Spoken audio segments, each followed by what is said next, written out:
Chapter 361, A Storm is Coming.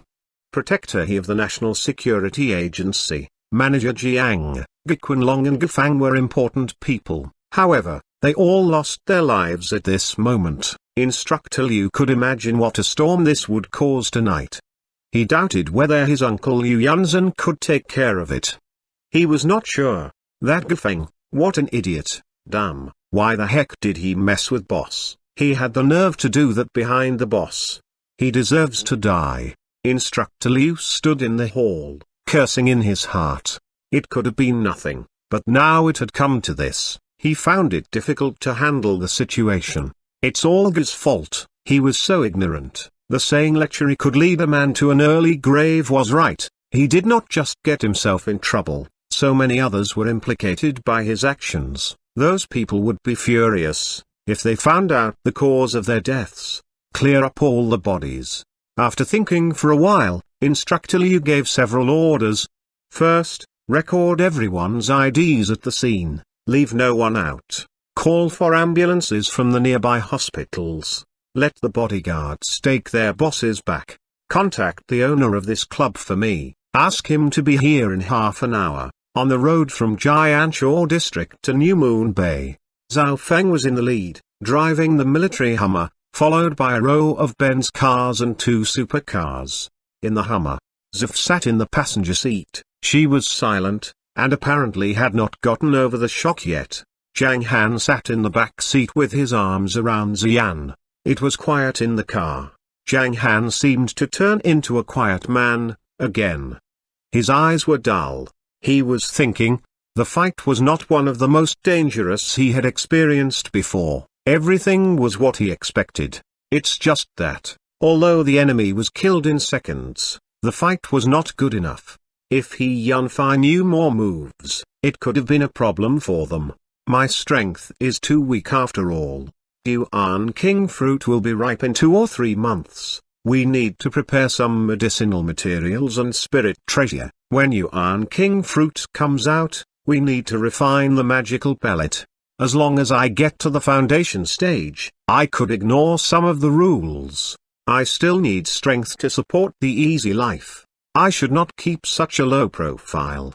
Zhang Han pondered, as he determined what he would do next. It was to prepare some natural treasures. If there were some spiritual treasures like blue serene bamboo, Yuan King fruit would ripen in less than half a month. However, such spiritual treasures were very rare, and it was still uncertain if Instructor Liu's uncle could fix the problem. If not, Zhang Han would have to give away some benefits. A person remains mortal until he reaches the innateness stage. If I have innate strength, I will be able to travel around the world without restraint. If I had the strength of elixir, I would be invincible in the world. Now I still have something to worry about. It's just. Zhang Han slowly turned around, and looked at Ziyan tenderly. There was a surge of ruthlessness, despite the tenderness in his eyes. If anyone dares to touch you, I will kill him and make his blood flow into a river. Strength, his soft heart, for Ziyan and Meng Meng, once again became fierce and hard. He no longer wanted to wait for Yuan King tree. It seemed that he had to find a way to make the Yuan King tree yield fruit in advance. Master. After a moment's silence, Zhao Feng opened his mouth and said in a low voice, I'm sorry, the arrangement was my fault. Next time your wife goes out, I'll personally get more people to accompany her. This time he felt that if their opponents had been martial artists, Leng and several others would not have been able to defend themselves. He knew that his task was not to run errands for the master, nor did he need to arrange those tasks, or be around the master all day long. Master's wife and Meng Meng, among the 3, he had to protect the one who was out of master's sight. When master was around, it was safe and the security was guaranteed. Once master left, he should take responsibility. Yeah? Zhang Han nodded. There was silence again in the car, as it moved smoothly forward. At Dragon Triumph Club, Instructor Liu began to let people clean up the battlefield. In the hall, there were people crying. Everyone's legs were broken, and the pain was unbearable. Seeing the mess, Instructor Liu had a headache. First, deal with those guys. Instructor Liu waved and said. While he was bringing those people inside, he saw Hu Yanfei on the ground. He paused. Protector, he was a strong martial artist, and he was killed by boss in seconds. How strong was the boss? He was too fierce. Once again, Instructor Liu was shocked at Zhang Han's strength. Unfortunately, you picked the wrong side. Instructor Liu looked at Hu Yanfei with a sigh. Inside, Gufang was lying on the sofa. Guquanfeng. The scene was just horrible. Instructor Liu bit his lips and had someone clean up the place. Who is in charge here? A cold voice suddenly came from the door. Everyone turned around, and saw a middle-aged man, about 50 years old, striding forward. He frowned and had a serious look on his face. Protector Leng. Instructor Liu was slightly surprised. Protector Leng was more famous than Hu Yanfei. Instructor Liu remembered that when he entered the Heaven stage 10 years ago, he heard that Protector Leng was not far from being a Wu Dao Grand Master. Instructor Liu raised his hand. Where is Hu Yanfei? Protector Leng came forward, and asked Instructor Liu. He's here. Instructor Liu pointed to the ground not far behind him. Whoosh. Protector Leng moved forward lightly and quickly, and saw a few people lined up on the ground. His face gradually became gloomy. Hu Yanfei, Jiang Zongyao and Guquanlong, they are all dead. Who did this? It's Master Zhang of New Moon Bay. Suddenly the two martial artists who were cowering at the back, limped forward. They have broken their legs on purpose. They did it themselves and could control the strength, leaving wounds that would be healed in 10 days or half a month. One of them said in a frightened tone. Protector he, Manager Jiang and Master Gu were killed by Master Zhang in seconds. What? Protector Leng's eyes narrowed. He said, how could Hu Yanfei be killed by someone in seconds? Hu Yanfei was not a nobody.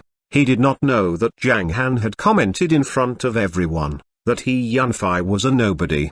It's true, everyone here saw it with their own eyes. That man is too strong. His body will leave a shadow when he rushes by. His speed is incredible, and no one could compete with him. The man answered in a trembling voice. What stage is he?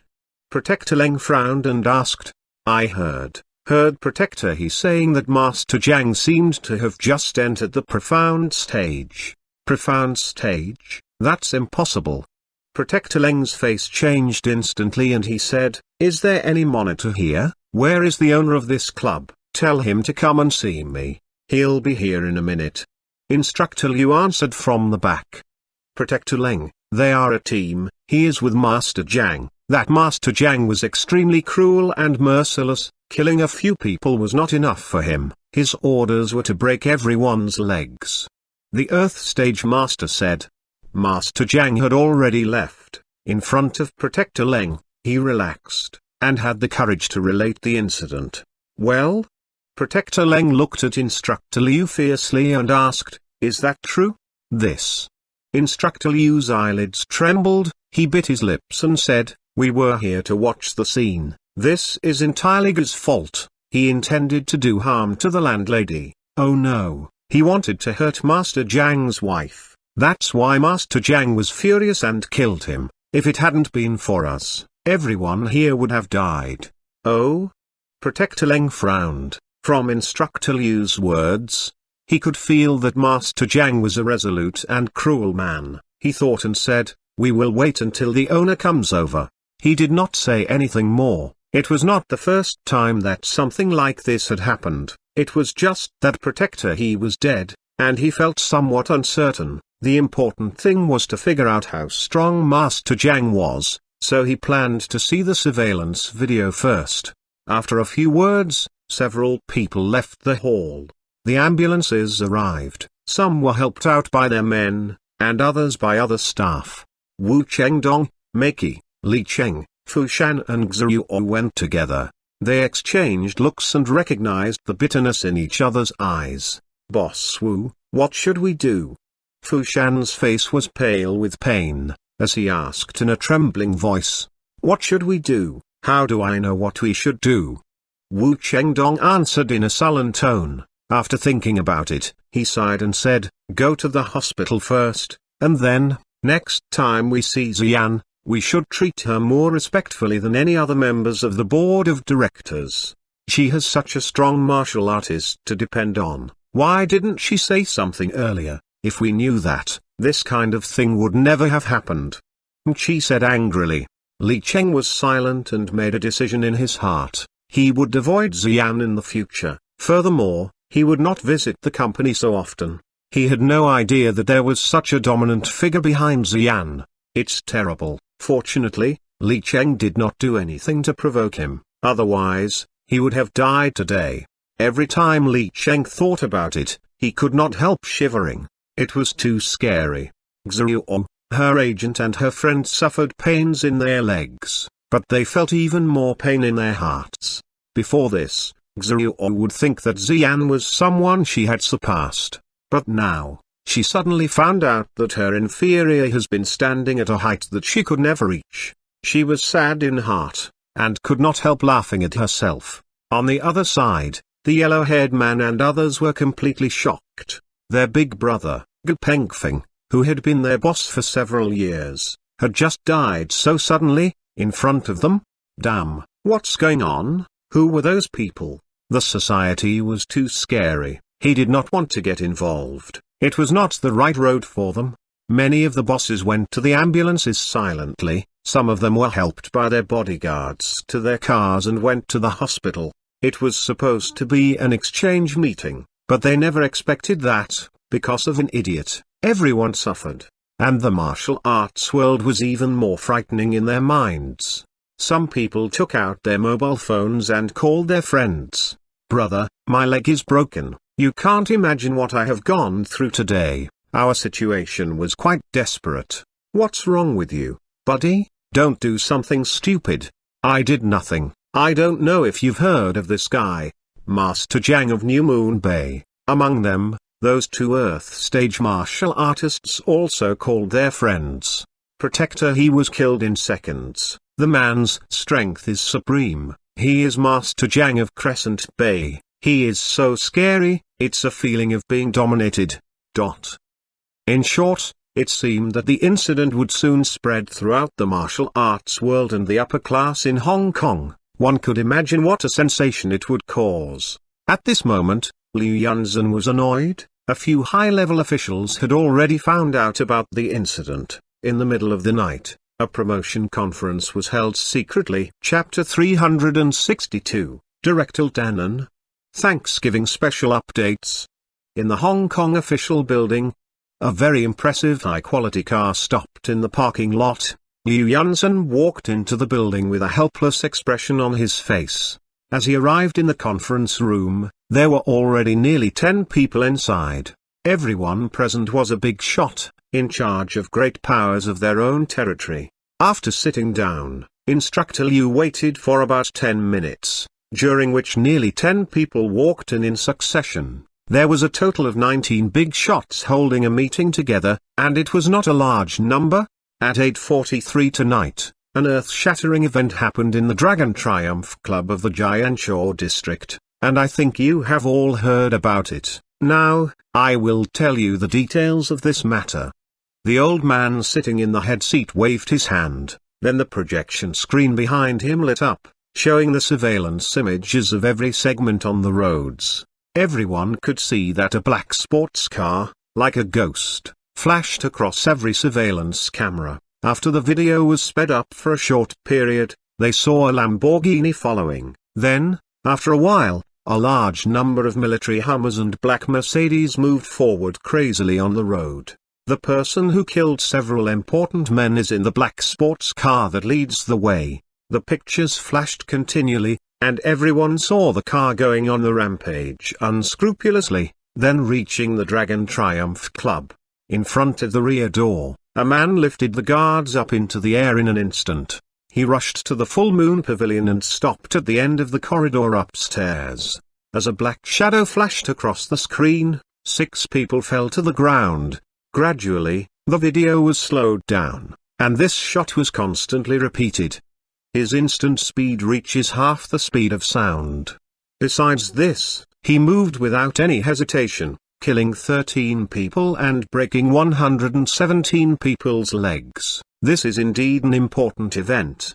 Then it was time for them to discuss how to handle this matter. Facing this problem, those present were divided into 3 factions. The 4 people, led by Liu Yunzhen, of the first faction, tried to calm the turmoil. The second faction was composed of 6 people, who advocated for Zhang Han to be arrested. The people of the third group temporarily intended to wait and see what would happen. Obviously, that was a game. In the meantime, Protector Leng and his companions in the Dragon Triumph Club were also staring at the monitoring screen. Hiss. After looking at the black shadow in the surveillance image and figuring out its speed by slowing down the playback speed, Protector Leng gasped. Half the speed of sound. How can he move so fast? Protector Leng found it hard to believe that a profound stage master should reach such an incredible speed, as if a junior student got the professor certificate. He believed that a Wudao Grandmaster could move at such a speed, but to his horror, a profound stage master actually did so. Fortunately, I did not directly arrest him, otherwise, I would have come to a crisis in the face of such speed since I was unprepared. Protector Leng thought he was fortunate to stay here and watch the video because he deemed that every Heaven Stage Master's scalp would tingle with that speed. The boss is really awesome and unbeatable. Instructor Liu shook his head and sighed with emotion. At that point, in addition to the 2 of them, the owner of the club, as well as Protector Leng's 4 guards, who rushed here immediately after hearing the news, were all in the monitoring room. After seeing what was happening, everyone was stunned and speechless. Did you call him boss? Protector Leng asked Instructor Liu with curiosity while looking at him. Yes. Instructor Liu nodded. Are you very familiar with him? Who is he? Protector Leng gave it some thought. He heard from the 2 Earth stage martial artists present that Master Zhang used martial arts secret skills and swordsmanship. All these should not have been mastered by ordinary people. Although he had been at the Heaven Stage for many years, he only mastered 3 secret skills. No matter which secret technique it was, it contained 3 stages. The entry stage, the proficiency stage, and the achievement stage. Sometimes, a peak integration stage would also occur, in which martial artists probably surpassed their masters, completely acquired secret skills, and turned them into their own moves. In his view, if the secret skills and swordsmanship that Master Zhang mastered reached or exceeded the proficiency stage, he was likely to have killed He Yunfei within 1 move in the case that He Yunfei had not focused on defense. He Yunfei seemed to be counter-attacked. Although such things sometimes happened in the martial arts world, he only heard before of some martial artists beating their opponents who were 1 stage above themselves, but it was the first time he had heard of a profound stage martial artist actually killing a Heaven Stage Master. They differed by 2 stages. Protector Leng's conjuncture was almost close to the truth. However, if Protector Leng knew that He Yunfei had been killed even though he had concentrated on defending, his expression would be more interesting. Hearing what Protector Leng said, Instructor Liu thought for a while. He realized that Protector Leng took a neutral attitude, therefore, he simply told him some information known by ordinary people. The reason why I call Master Zhang boss is that he runs a restaurant, and he has been with Xian for some years. They are an affectionate couple and have a lovely daughter named Meng Meng, who is very beautiful. The restaurant is called Meng Meng's Recreational Restaurant. The boss, like a full-time stay-home dad, doesn't care about other matters, but looks after his daughter and occasionally goes out for sightseeing with Xian. They are really a happy family. Hearing this, the people present fell silent. Protector Leng's eyes narrowed and flashed, and he kept silent for a long time.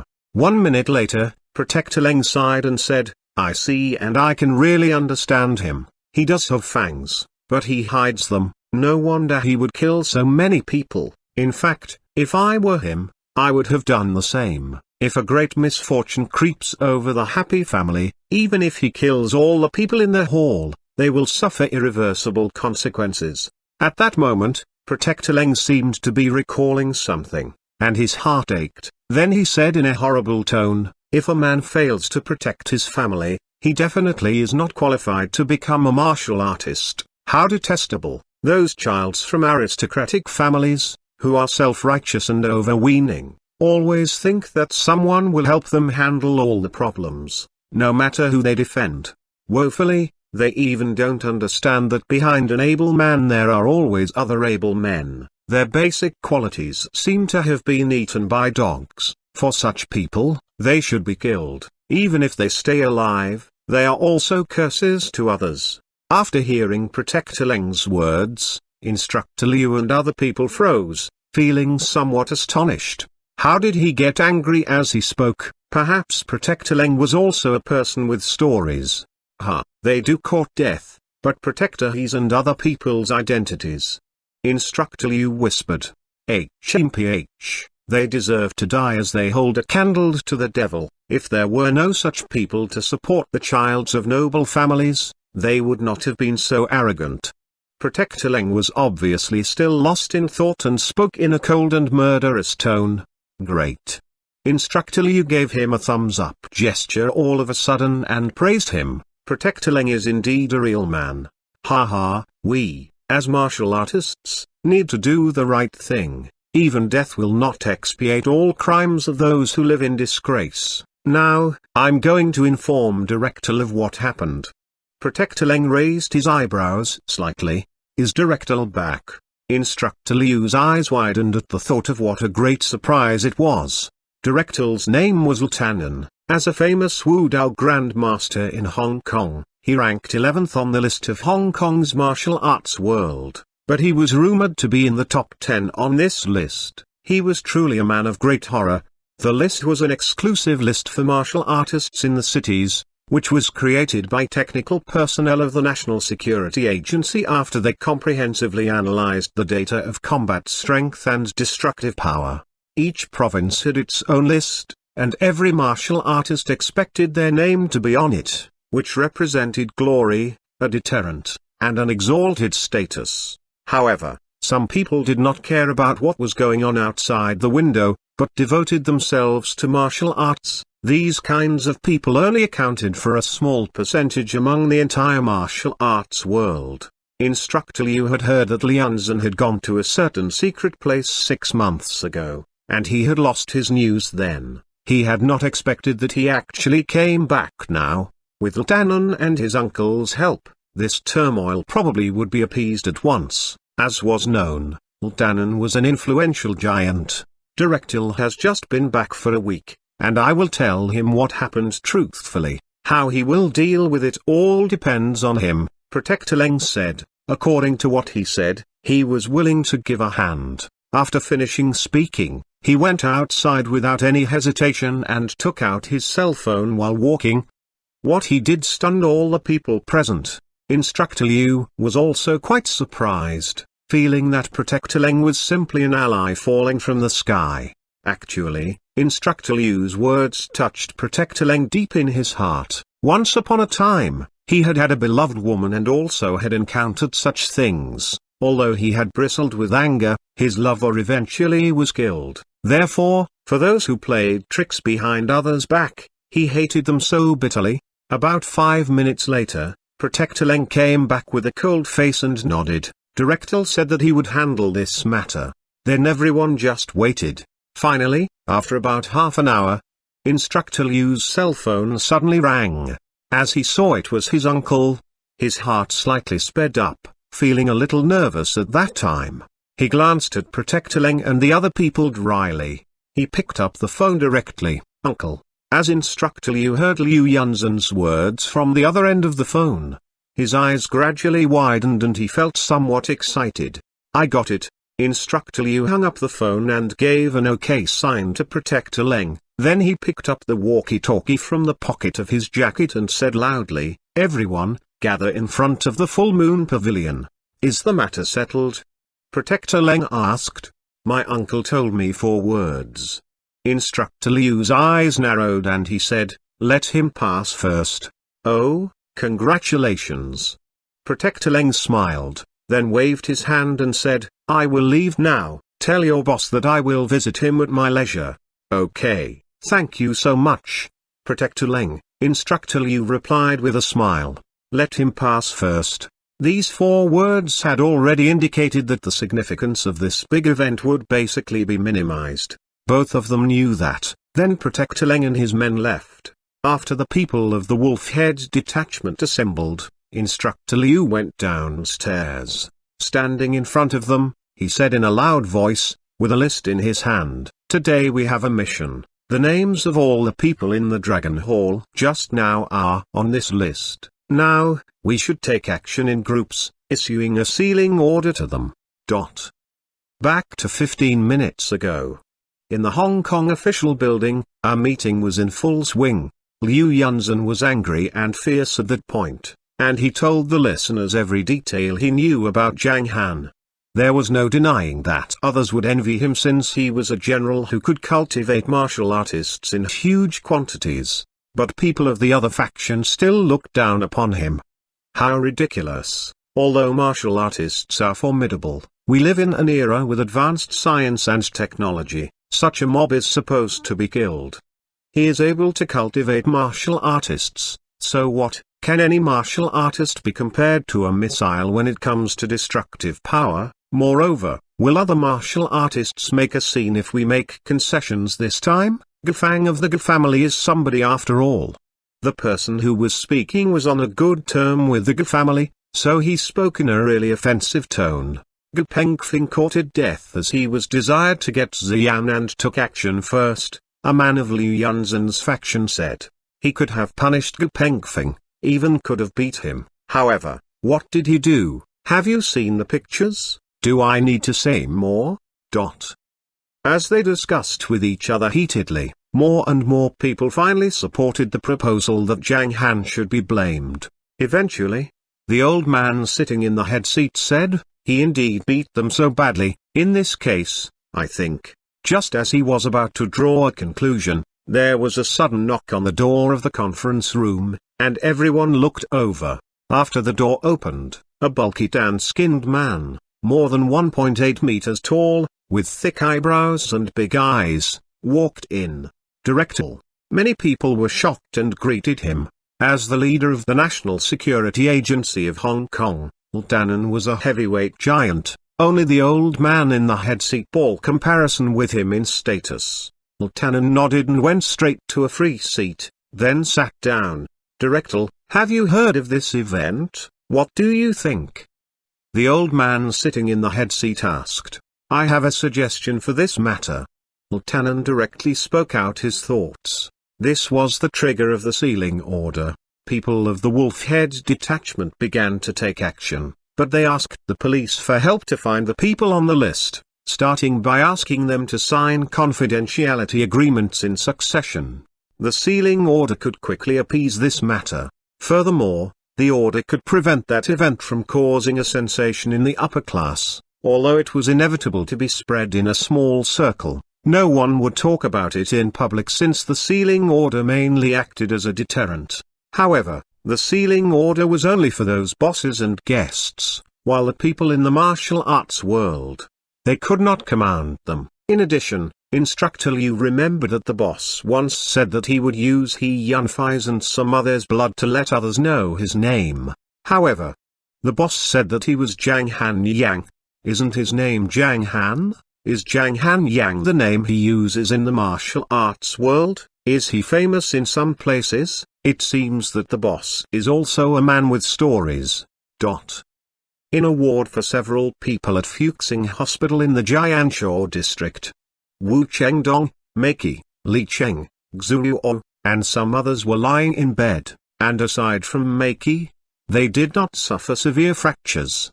After Meiki learned about their situation, a hint of anger and remorse flashed through her eyes. It was because she rushed forward in a hurry that she was kicked by Zhang Han. Now, her right leg was broken and she hurt even worse than Wu Chengdong and the others.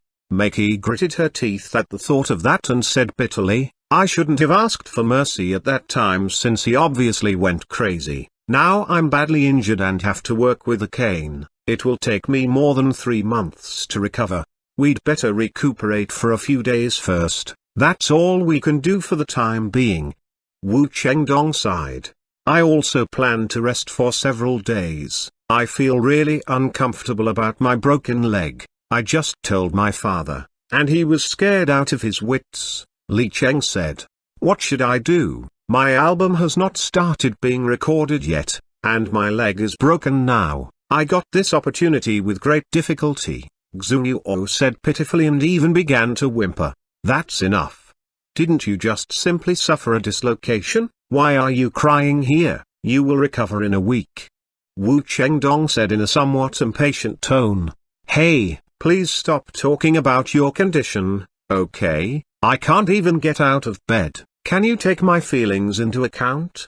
Suddenly, Fu Shan's bleak voice was heard from the bed in the corner of the ward. Everyone glanced at him and immediately stopped talking about it. Both of Fu Shan's legs were broken. Fu Shan still remembered that the man who beat him, seemingly named Brother Hu, smiled at him before beating him. Hey, your face has recovered, brother. Boss Wu, Maki said. Xian actually never mentioned that she has such a powerful boyfriend. That man is so terrible, and it was the first time I had seen such a horrible thing. I think that I may as well be a humble and low-key person in the future. Wu Chengdong's heart was still fluttering with fear. Although he is very formidable, he will come to a bad end since he killed so many people, Xuanhuan said all of a sudden. That's right, impulse is the devil. Is he caught now that he made such a mess? Li Cheng echoed. Huh. After a pause, Wu Chengdong nodded and said, it's true, he is so obtrusive though he is really awesome. Once he breaks the rules, he has to pay with his life for those he has killed. Beautiful women are too dangerous. He is like the hero in the story, rescuing the beauty, but he has to come to a very sticky end. Maki shook her head. While they were chatting, the door of the ward was directly pushed open all of a sudden. Then, 2 men in black military uniforms came in, poker-faced. Aren't they from the group of people who just held guns in the hall? Why do they come here? Everyone present was astonished. Excuse me. Wu Chengdong was interrupted ruthlessly before finishing speaking. One of them took out a few contracts and said, sign this confidentiality agreement, and I don't expect you to spread what you saw or heard tonight. If your behavior makes any negative impact, you will be punished in accordance with the law. Hiss. What? Sealing order? Everyone was dumbfounded. What if we have already let it out? Maki's face changed. Don't tell others in the future, hurry up and sign it. One of them gave the contracts to all the people present. Only at that moment did they realize that this thing was not that simple. Police officers, I want to ask if the gangster has been caught. Fu Shan could not help asking. Shut up, look at the contract. Oh, well. Fu Shan responded hurriedly and took a closer look at the terms. At first, he did not notice anything strange, but when he caught sight of a message in the middle, his face became pale in an instant, and beads of cold sweat poured from his head. How is it possible? Who the hell is he? It's impossible. The paragraph that chilled him both physically and mentally said, at 8 o'clock tonight, in the Dragon Triumph Club, in order to fight against the group led by He Yunfei, with Guiqun Gufang, Jiang Zongyao as its accomplices, staff for secret services came to kill them. Other bystanders are not allowed to spread what they saw. If their words and deeds cause a sensation, we will punish them in accordance with the law. After finishing reading, Fu Shan was completely stunned. Apparently, Wu Chengdong and others also saw this term. They looked at each other, and the whole ward was wrapped in silence. It was quiet enough to hear a pin drop. Then the sound of swallowing was heard. Hurry up. Urged by the personnel, Wu Chengdong and the others signed their names and pressed the fingerprints. Then the 2 men directly turned around and left. After they left, the room remained silent. Suddenly, Wu Chengdong's trembling voice rose up. That That is so terrifying. Chapter 363, A Hard Romancer. As the president of the Royal Entertainment Company, a major company, Wu Chengdong had rich business experiences and was quick-witted. Now that Meiki and Fu Shan could become directors, they were definitely subtle. People like Li Cheng and Xu were not unsophisticated since they had been in the company for many years. Therefore, when they saw that paragraph, they understood its meaning at once. The burly man who had attacked that group of people. The patron saint supporting Xian quietly. He had a very horrible background. How scary it was. The superiors actually gave a sealing order after he had killed 13 people and broken more than 100 people's legs. They were aware that this order was made for them. This was not a very strict command, but it simply asked them to call black white. Xian is really good at hiding her strength. Wu Chengdong even forgot the pain in his legs as his eyes narrowed and he said with great emotion, I think, you know very well what attitude you should take towards Xian in the future, especially you, Director Fu. Please visit Xian and apologize to her when you can get out of bed. Hiss. Fu Shan's body trembled, and he quickly wiped away his cold sweat, then said repeatedly, well, I know what to do. He always persisted in thinking that Xian should have respectfully apologized to him for what had happened in Shangjing before, but now, Fu Shan only kept 5 words in his mind at that moment, every dog has its day. At 10 o'clock that night in Hong Kong, the Chu family was holding a small caucus. There were a total of 7 people who were negotiating whether or not to nail down the development project of the next commercial building. Chu Hui, as a junior in his family, sat aside and listened to their discussion honestly, from beginning to end. He did not get a word in. He was like a student, starting to contact with the core circle of the family. Obviously, the family attached great importance to cultivating him. Chu Hui was neither outstanding nor had a very sharp eye for business, so, there was only one reason. His father was the patriarch of his family. As the eldest legitimate son of the patriarch, he was inevitably under various pressures. His father being the patriarch of the family did not mean that he was bound to take his place, since he had a lot of competitors. However, Chu Hui was qualified to contact the core circle because he was hardworking enough. While everyone was negotiating with each other, a middle-aged man suddenly hurried in. He was Uncle Lin, the guardian of the family, and was a profound stage master. I just got the news that something terrible happened in the Dragon Triumph Club of Jianshaw District. I heard that 2 Heaven Stage Masters, an Earth Stage Master, as well as many ordinary people died. Besides this, the legs of more than 100 people gathered there were broken. Uncle Lin said in a deep voice, since Gufang from the Gu family was killed, I reconsider continuing to cooperate with the Gu family. Without Gu Qinlong and Gufang, the Gu family is likely to decline. What did you say? Patriarch Chu abruptly stood up and said, is the source of the news reliable?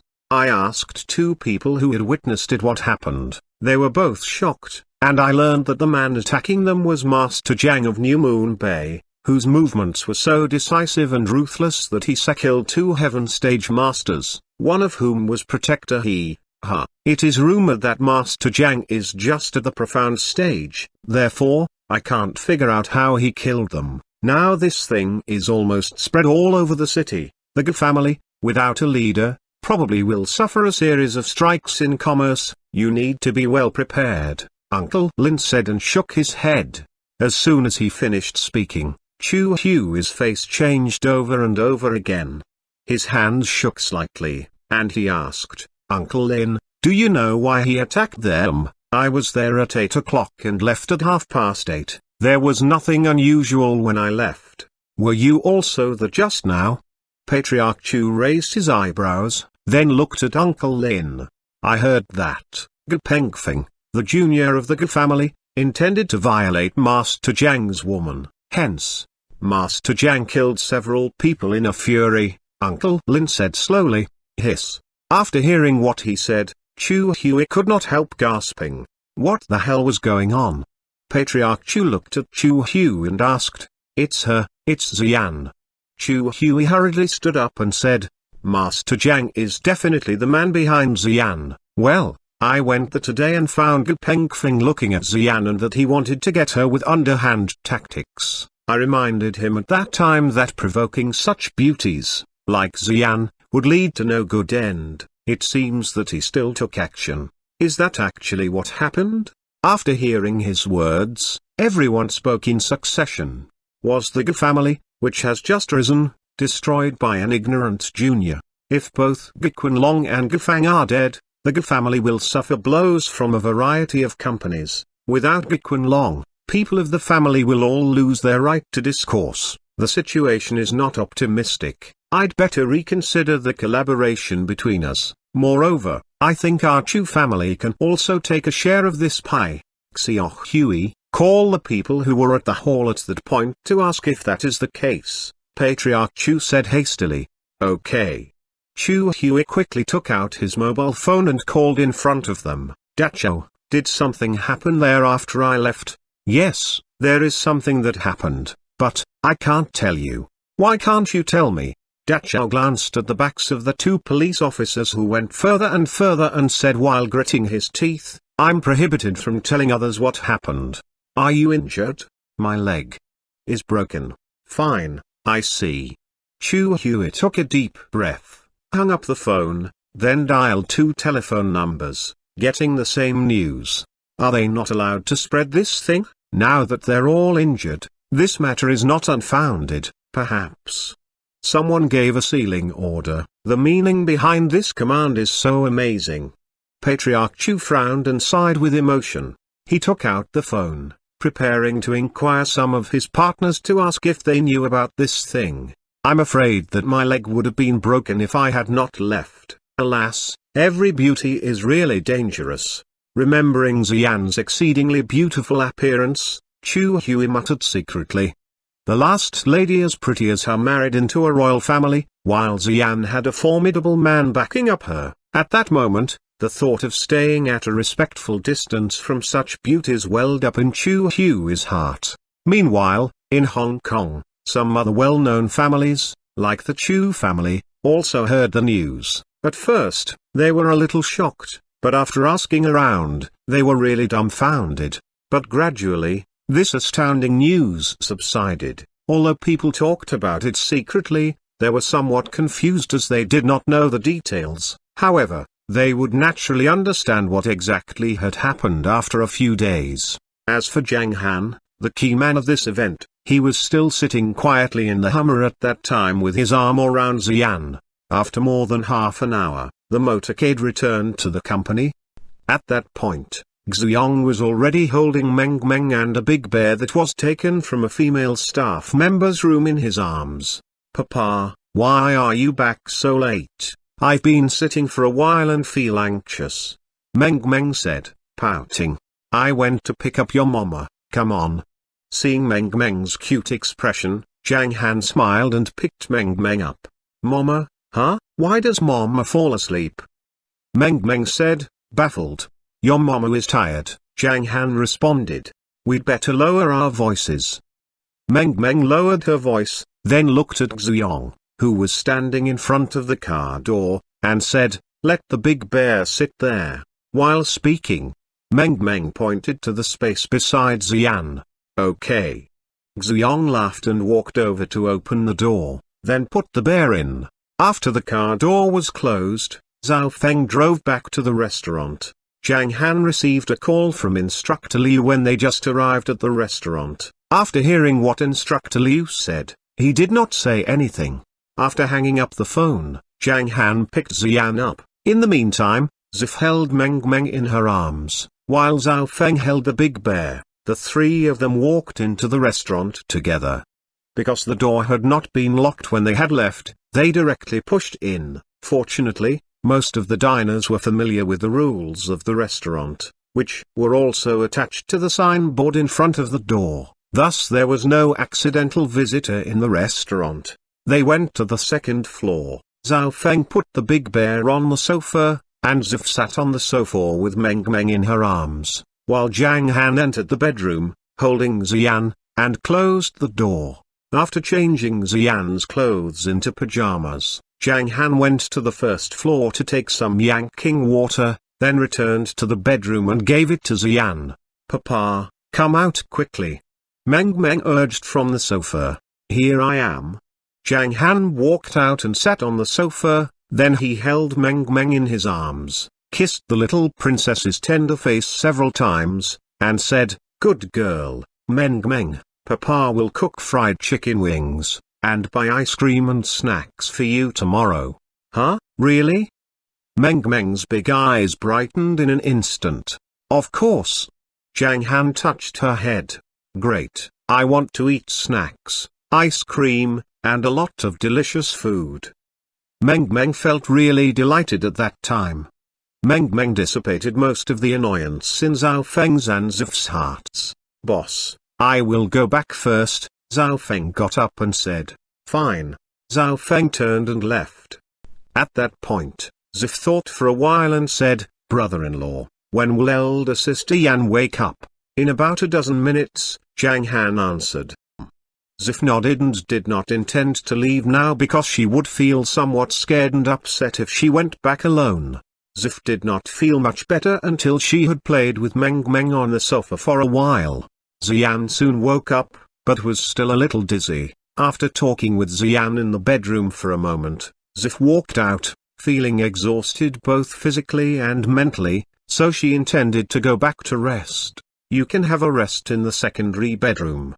Seeing Zif yawning, Zhang Han realized that she might have been frightened and would be reassured if stayed here, therefore, he told her, "Okay, I'm going to sleep." Zif nodded, then went to wash and prepared to rest. Zhang Han returned to the master bedroom with Meng in his arms, after he helped the little princess change her pajamas. Meng slid into bed. "Zhang Han." At that moment, Xian's soft voice was heard from the bed. Zhang Han walked over and leaned down, stretching his hands out to smooth Xian's bangs, then whispered, "Are you still dizzy? I will give you a glass of water." "No, just hug me," Xian said while blinking her big eyes. Her pitiful expression and tone aroused Zhang Han's desire to protect her. Zhang Han leaned down, letting Xian put her slender arms around his neck. Xian raised her head slightly and kissed Zhang Han's lips gently. "Love you, I love you, my patron saint." Although Xian did not know what exactly had happened, she was aware that Zhang Han would show up whenever she was in danger. Zhang Han smiled softly, touched Xian's head, and whispered, "I love you, too." If others in the hall saw this scene, 3 words would probably flash through their minds. A hard romancer. However, there was a person on the scene. After a pause, the little guy beside them said in a childish tone, "I'm also here and I want a kiss too." After hearing Meng's words, the two of them burst into laughter. Zhang Han took off his clothes and went to bed. Meng kissed both Xian and Zhang Han, and then she got into the bed with satisfaction, waiting for Zhang Han to tell her a story. After Zhang Han told the story for about 10 minutes, Meng slowly fell asleep, as did Xian. Then, Zhang Han gently put Meng on the cot and lay back on the bed. About 20 minutes later, Zhang Han's ears moved slightly, and he opened his eyes. He got out of bed, put on some clothes, and quietly left the bedroom. Then he quickly moved downstairs, opened the door, and went out. In front of the parking space of the restaurant where the lights were dim, a black Audi Q7 was stopped quietly. It was very inconspicuous, but a bulky tan-skinned man, more than 1.8 meters tall, with thick eyebrows and big eyes, was casually leaning against the car door. His posture was very casual, and he was possibly watching the moon with his deep eyes. His right hand was holding a cigarette. After taking a deep drag, he flipped the cigarette with his fingers, and suddenly the butt turned in an arc like a firefly, floating to a trash bin more than 10 meters away and just falling into the ashtray on the upper side. Phew! The man blew out a long column of smoke, then he looked at Zhang Han and said in a flat tone, "Let's have a talk." Chapter 364, Protector Zhang. The man stared at him indifferently, and others could read neither his emotion nor his intention. However, Zhang Han felt a little stressful upon facing him. The man in front of him was definitely a Wu Dao Grandmaster, who was a tour above the foundation stage in accordance with the levels of cultivation. After thinking for a moment, Zhang Han walked over. He leaned against the roof of the car and said calmly, "Are you subordinate to the National Security Agency?" "Oh, yes." The man looked at Zhang Han with curiosity and said, "I'm the director of the National Security Agency of Hong Kong, and my name is Ltanan." After finishing his introduction, Ltanan stared at Zhang Han and found that he was calm as always, without any emotional fluctuation. How interesting. Ltanan began to be interested in him. In the martial arts world of Hong Kong, Ltanan was a household name. In general, when others heard this name, they would put on a variety of expressions. But now, Master Zhang beside him was as calm as water. This temperament could not be contrived, which roused Ltanan's curiosity about Zhang Han. Zhang Han's eyes narrowed slightly, and he said in a lazy tone, "Please get to the point. I want to go to sleep with my wife." "Ha ha." Ltanan suddenly looked at the second floor of the restaurant and found a beautiful woman behind the window watching them. Ltanan laughed and shook his head slightly, then said, "Slumbering with a beauty leads a hero to his tomb. Unfortunately, I am not a hero." Zhang Han also glanced over, with softness deep in his pupils. If possible, he wanted to lead a quiet life, but now he realized that he had to fight his way out if he desired real peace. Like a young man in the countryside, he struggled for decades to become a boss and returned to enjoy the pastoral life when he was old. Although the life he longed for was the same as the life in the rural areas in a sense, his mentality was different from that of those young men, bearing in artistic conception ashes to ashes and dust to dust. After hearing what Zhang Han said, Ltanan was a little shocked. He took out a pack of cigarettes from his jacket pocket and pulled one out, then lit it, took a deep drag, and said slowly, "That's why I give you a chance. What price will I pay?" Zhang Han turned his head and asked Ltanan while looking at him. Undoubtedly, the reason why he, the director, came over in person, was that he intended to inform Zhang Han that he had to pay some price if he wanted to appease this matter. As long as he did not ask too much, Zhang Han would promise him without any hesitation, for he did not like to do anything troublesome, if he required too much. It seemed that Zhang Han would also have to agree to his suggestion. He was not a patch on Ltanan now, but in a few months, when the Yuan King fruit came out. You, Zhang Han, were born in the Zhang family of Shangjing. 5 years ago, your parents went missing, and you were expelled from the Zhang family. You had been down and out in the world until more than 1 month ago when Ziyan came back. It was at that time that you found out you had a daughter. Thus, you came to Hong Kong, sold your house, rented a mountain house, and opened a restaurant. Although you have not taken the initiative to stir up trouble, you hit somebody several times. Ltanan did not tell him the price he had to pay, but started narrating, as if he were chatting with one of his friends. You've been staying in Shangjing for the past 5 years and never learned martial arts. However, you became a master all of a sudden and named yourself Zhang Han Yang in the martial arts world. To tell you the truth, I'm curious about this change. What do you want to say? Zhang Han slightly frowned. I think that you have an excellent aptitude for martial arts. Such a comfortable life will slow down your progress. It won't bother Director. Zhang Han gave a bland response. Ha ha ha. Ltanan chuckled and said as he shook his head, I will get the point directly. After negotiating with some others, we decided to select 50 elites from the Cloud Soul detachment early next year to join the Wolf Head detachment. For the Wolf Head detachment, I think. Before he finished speaking, Zhang Han nodded directly and said, fine. What Ltanan meant was that he needed to cultivate another 50 martial artists. It was still about half a year away from the beginning of next year, which was enough for him to get the spirit treasures in place of yanking water. I like to talk to smart people. Ltanan nodded and said, second, You, Zhang Han Yang, have become a protector of the National Security Agency of Hong Kong from now, enjoying regular treatment, but your annual tasks will be twice as many as those of an ordinary protector. You can fulfill them on your own, or ask your security group to finish them. It's up to you. As for your period of being a protector, you can leave when you can defeat me. Since he mentioned the name Zhang Han Yang, he simply treated Zhang Han as a martial artist and did not care if Zhang Han was a man of the Zhang family. He only knew that Zhang Han would work for the National Security Agency and could not leave until he defeated him. In Lieutenant's view, that day was still far off. It was difficult for a martial artist to become a Wudao Grandmaster. If successful, it would take so many years. He deemed that Zhang Han would be the protector of the National Security Agency in his later life, but he did not expect that he would be defeated in just a few months.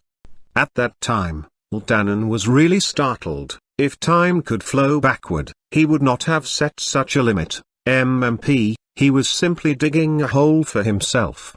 Under Lieutenant's gaze, Zhang Han nodded directly and said, "Okay."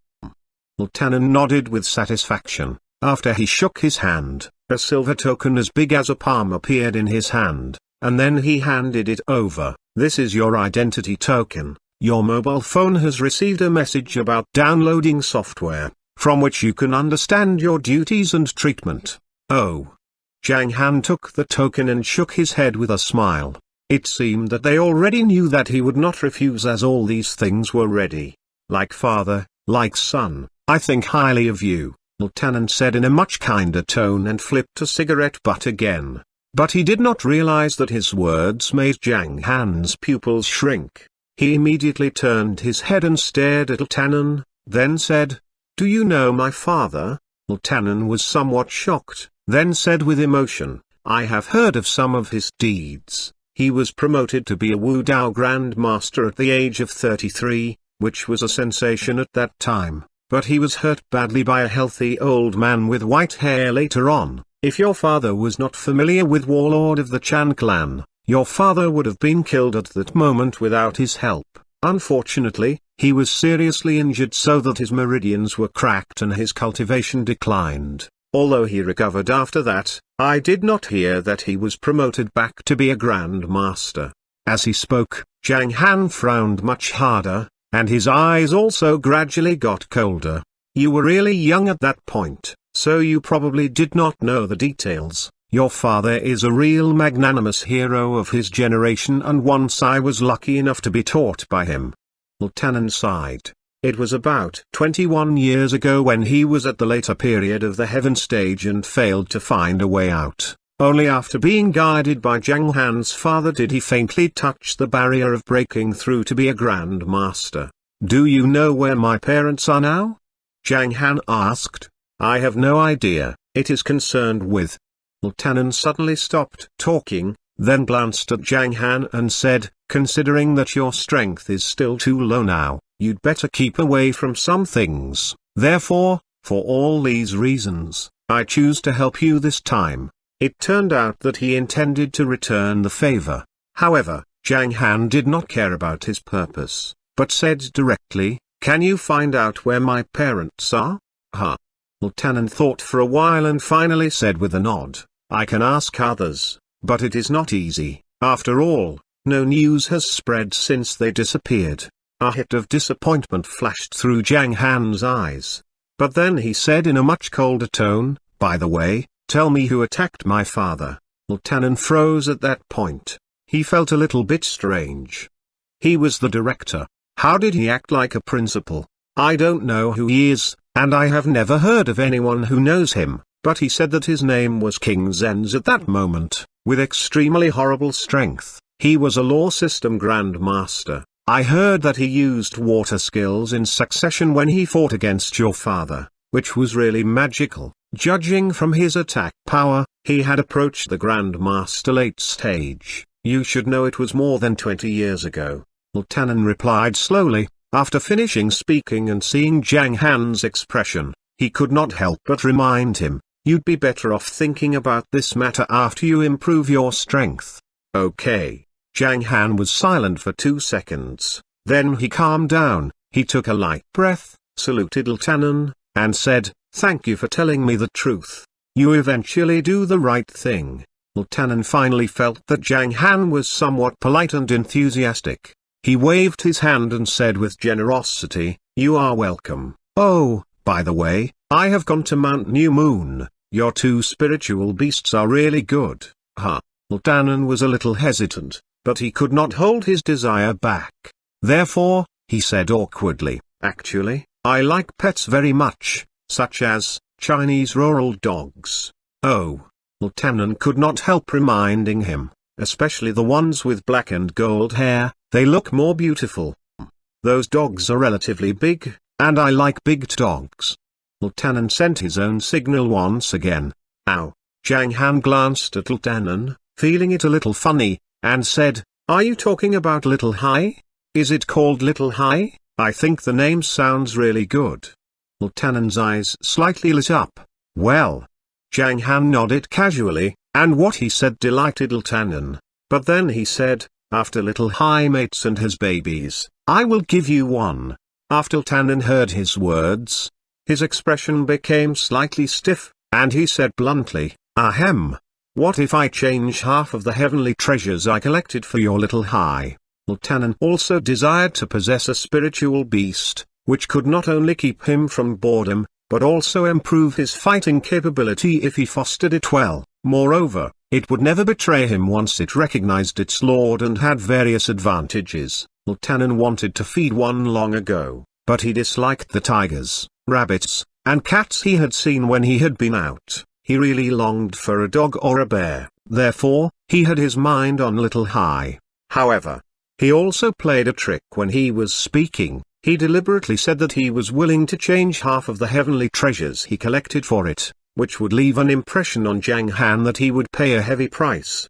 In fact, he did not own a large number of heavenly treasures. He was really cunning, but Zhang Han paid no heed to him. No. Zhang Han directly refused. Lieutenant's lips moved. HMPH. He snorted and recovered his strong breath, then said, "Well, go back to sleep with your wife. I'm going to leave now." Then he went straight to the car. After Zhang Han gave way, Lieutenant directly drove away at a high speed. Lieutenant glanced at Zhang Han from the rear view mirror of the car, then chuckled and shook his head slowly. Zhang Han followed the car with his eyes, then turned and walked back to the restaurant after thinking for a while. Only after he improved his strength could he find the clues about bygones. He picked up the silver token and glanced at it. The token was oval and small but delicate. On the left and right edges were carved a spiraling dragon respectively, and the two dragons finally joined, showing a picture of two dragons frolicking with a ball. Besides that, there were several simple words in the middle. The three words on the top were National Security Agency, while the four in the middle were Branch of Hong Kong, under which were the words Protector Zhang Han Yang. Zhang Han chuckled and put the token into his pocket casually. This token was basically useless because it would not take a long time for all the people of the martial arts world to know his name. The role this token played was that it could deter the people who wanted to offend him at times. He could tell them that it was not sensible for them to offend him, for they would feel scared seeing that token. He also had not expected that he would serve as a protector of the National Security Agency. After going back to the second floor, Zhang Han looked at the window in front of the dining table first. Only the curtains were slightly fluttering, but the beauty was no longer here. Zhang Han smiled and walked slowly to the bedroom, then he opened the door and gently closed it. At that time, only the lamp on the right side table was emitting a faint light in the whole room. The little princess, who had kicked off the small quilt and reached out one of her short legs, was sleeping soundly. The big princess was lying there, like a sleeping beauty. However, Zhang Han knew that she did not fall asleep. She would remain awake for a while after the drug efficacy disappeared and would fall asleep as usual when she felt sleepy. Zhang Han took off his clothes first, then walked over to the cot and covered Meng Meng with the quilt. Finally, he lay on his side in bed as his head leaned on his right hand, looking at Xian quietly for 5 seconds. Little beauty, are you asleep? Zhang Han whispered next to Xian. Xian did not answer him. Hey, you fell asleep, that's great, I can do whatever I want, Zhang Han whispered, then brought his head closer to Xian and kissed her on the lips. At that moment, Xian opened her eyes, seemingly intending to make out if Zhang Han would kiss her. She blinked her big eyes, completely awake. What did you do? Who was the man downstairs? Xian pouted and asked. He is a person from an official department, Zhang Han replied. What did he do for you? Offered me a job. Offered a job to you. Xian's eyes were filled with confusion. How can he get a job? Yes, in terms of identity, I am now an official superior. After thinking for a moment, Zhang Han said. Xian chuckled and said, you actually can be a superior. Do you have time to do other things since you always keep an eye on Meng Meng? That's right, so it's just a title, Zhang Han smiled and answered. HMPH, yeah, by the way, Xian's face suddenly changed, and she said a little anxiously. Do others also call you Master Zhang? Huh? Yes. Someone wants to offend you, and they are particularly fierce. It doesn't matter, I know, they will no longer appear in front of us anymore, Zhang Han responded. Really? Yes, that person told me just now. Zhang Han gave a positive answer. Puff. Well, I was so worried at that point and wanted to tell you, but I was dizzy. I just heard from Fei Fei that you saved me. I can't imagine what would happen without you. There's no if. Zhang Han reached out his hand to touch Xian's cheeks, although he just whispered softly.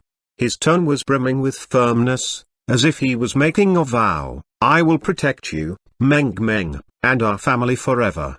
Boom. Xian's heart trembled and her gaze became softer and softer. Would you love me all the time? Yes. It's nice to have you. Kiss me. Then, Zhang Han pressed his body on Xian's directly and kissed with her with great passion. After a long time. At that point, the two of them lost the concept of time and only felt as if they were a blazing fire and dry wood. Gradually, Xian's pajamas were thrown on the carpet next to the bed in succession, while the only underwear of Zhang Han was also missing. Both of them were naked. At that moment, Xian's face was so red, like a ripe red apple. She was short of breath, constantly blinking her big beautiful eyes. Her eyelashes trembled, and a layer of water mist seemed to cover her eyes. She was already overwhelmed by sexual passion. Zhang Han's breathing quickened, and the passion from his heart was provoked. He was like a bull with reserve strength. After they had been rolling around in bed for a long time, their mood had reached its peak. When the last step was about to happen, Xian said shyly, "Go to the secondary bedroom." Whoosh! Zhang Han got out of bed in an instant and went out with Xian in his arms. At that point, Xian was the only one in his eyes as well as his mind, and he totally forgot that Zalf was sleeping in the secondary bedroom. Then, Zhang Han opened the door and walked in with Xian in his arms. Then he turned on the lamps. Click. "Why did you turn on the lights? How annoying!" Zif muttered with great dissatisfaction. Swish. Zhang Han and Xian froze at that time. "Ah!" Xian screamed and patted Zhang Han's back hurriedly. Zhang Han quickly walked out and shut the door heavily. Zif's confused voice was heard from the bedroom. "Elder sister Yan, what's up?" "Nothing." Xian replied, then quickly said to Zhang Han, "Go back quickly." The two of them returned to the bedroom. "What if we go downstairs to the sofa?" Zhang Han said awkwardly. "No, I will feel very embarrassed once found." Xian pulled her bottom lip between her teeth and quickly put on her pajamas. "Oh." Zhang Han patted himself on the forehead, putting on a very pained expression. "I should have let Zif go back." Seeing Zhang Han's appearance, Xian chuckled and nestled in his arms. The embarrassing atmosphere completely dissipated, and the two slowly fell asleep after whispering for a while. They had a sound sleep, but many people could not fall asleep this night. The impact of the matter concerning Longxing restaurant just started. Nothing happened during the night. The next morning at 8:30, Xian and Zif got up. After getting up, Zif asked Xian why had she come to her bedroom. As a result, Xian blushed without saying anything. After they finished washing, everyone had breakfast on the second floor. During breakfast, Xian looked up at Zif and said, "Fei, call Auntie Tang later and tell her that I'm going to visit her with Zhang Han and Meng Meng."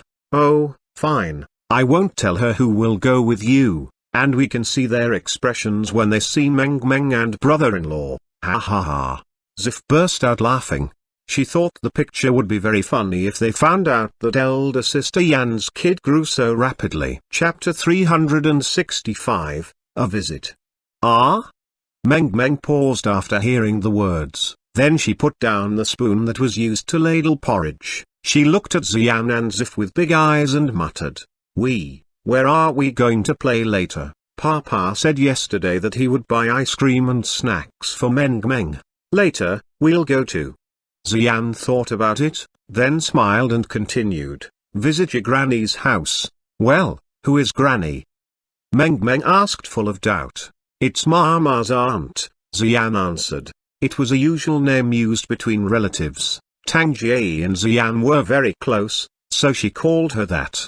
Moreover, nowadays what people called each other was much more casual, as long as the meaning of who was the elder or younger was expressed. Of course, it mostly didn't refer to actually related members of a family. "I see, Granny, ah." Meng Meng muttered and continued to eat breakfast.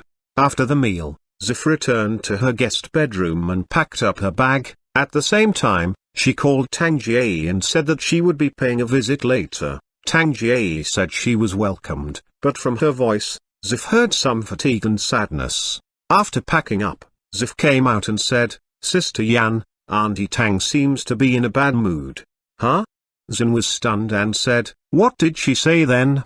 "Nothing else, just that we're welcome to come." Zif shook her head. "Oh, wait till we get there later, then we'll find out."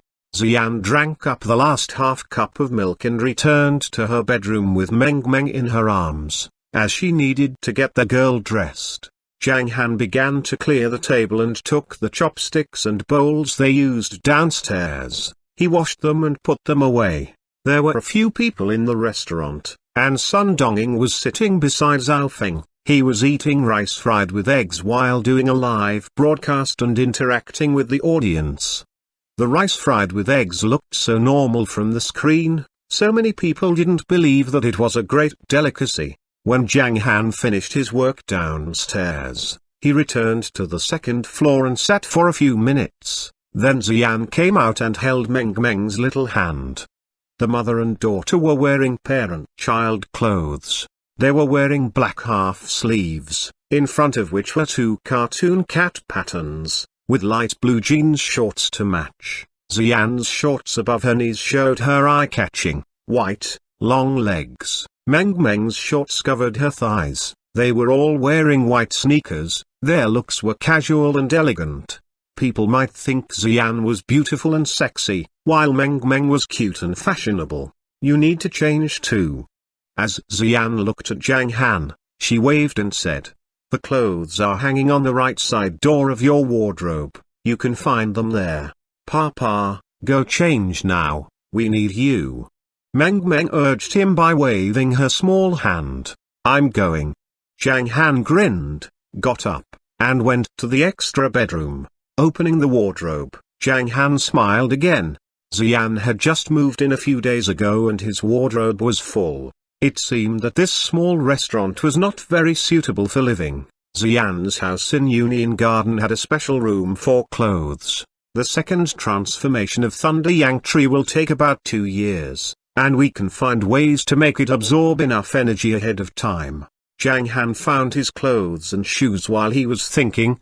Black short sleeves, light blue jeans to the knees, and white sneakers. Zhang Han was 1.8 meters tall and weighed about 75 kilograms. With a nice body and sharp cheeks, he looked handsome even though he had a severely short haircut. When he came out from the extra bedroom, Xian had put a round pink cap on Meng Meng. She also wore a peaked cap, and her long hair, like a waterfall, was curly at the end. "Let's go." Xian stood up and said with a smile, "Let's go, we are visiting Granny." Meng Meng cheered, "Let's go." Zhang Han went over and held Meng Meng in his arms. The family of three went downstairs first, and Zuf followed behind. On the first floor, Sun Donging was still eating rice fried with eggs, when he suddenly saw Zhang Han coming down. He almost choked. Cough. Sun Donging quickly swallowed the rice in his mouth and said, "Take a look at the handsome boss, his beautiful wife, and their lovely Meng Meng." While talking, he pointed the camera at Zhang Han and the others, who were walking out. Then he turned the camera in 2 seconds and asked Zhang Han, "Boss, are you going out?" "Yes." Zhang Han nodded. "Have fun," Sun Donging said. When he looked at the screen, a few words were on it. "Turn the camera back, we don't want to look at you." Zhao Feng saw them going out, so he decided to sit and stay in the restaurant. Zhang Han and the others left the restaurant and got into the panda car directly. Zif was sitting in the passenger seat, Xian and Meng Meng were in the back seat. The car started and drove to New Moon Bay. In the meantime, not far from Mansion 3 in New Moon Bay, a brown Bentley and a black Audi A8L were heading over. In the leading Bentley, Wang Jian drove and Suyu was in the passenger seat. A man and a woman were sitting in the back seat, who were about the same age as Wang Jian and Suyu. The man wore a pair of glasses and was a little reserved. However, the woman looked sharp and she dressed properly, and she resembled Wang Jian in the face and eyes. She was Wang Jiaxuan's sister, and the man next to her was her husband, Wu Yang. Wang Jiaxuan looked worried, her eyebrows knitted together in a little frown.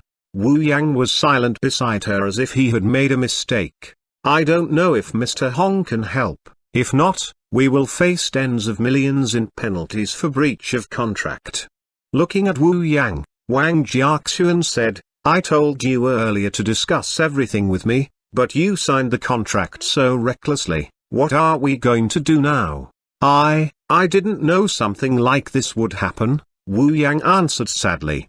"It seems that I'm not good at business. Being a technical director is more suitable for me. I screwed up the only one business cooperation I went to negotiate." Wu Yang thought about it and he felt ashamed. He was just a geek before, lacking communicating skills.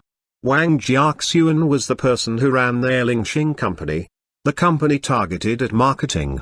Half a month ago, Wu Yang signed a contract with the company to carry out new product publicity, and the launch of the new product was in 3 days. They wanted the publicity held on the same day, so Wu Yang found their usual cooperative Hong Cheng, asking for implanting advertisements in films and television.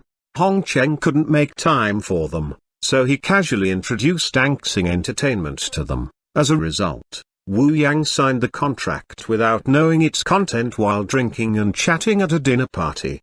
Their project was arranged after half a month. They demanded to move their project forward, but Anxing Entertainment just ignored their request. The company said that if they wanted their project to shift to an earlier date, the commission would increase by half. Later on, Wu Yang found that Hong Cheng had no other way to solve the problem. Finally, he inquired and found out that Anxing Entertainment's boss was formerly Hong Kitao's man.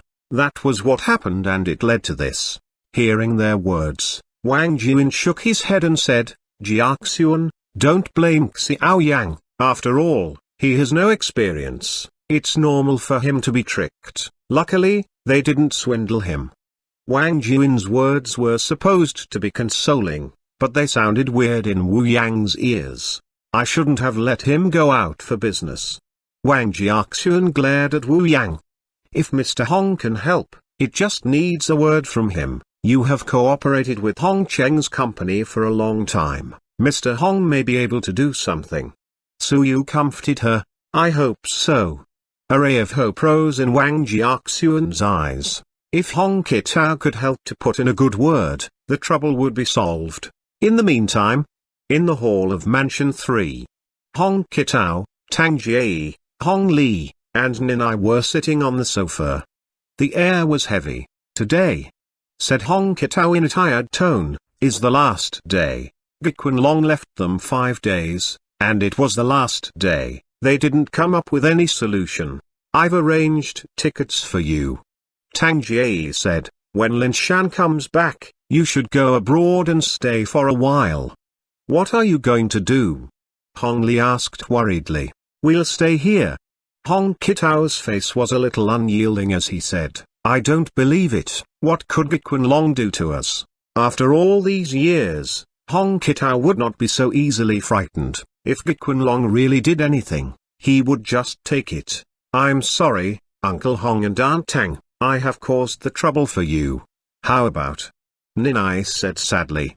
Okay, say nothing more, it's not that bad. Tang Jie smiled softly and said, take it as a vacation abroad. When everything is settled, you could come back. Xiao Yan will come back later. She has lived in San Diego for several years. Maybe you can live there as well. While they were talking, the housekeeper knocked on the door and came in. Sir, a group of people have come to the door. They said that they are Hong Cheng's partners. They've come here to pay a special visit. It seems that something has happened.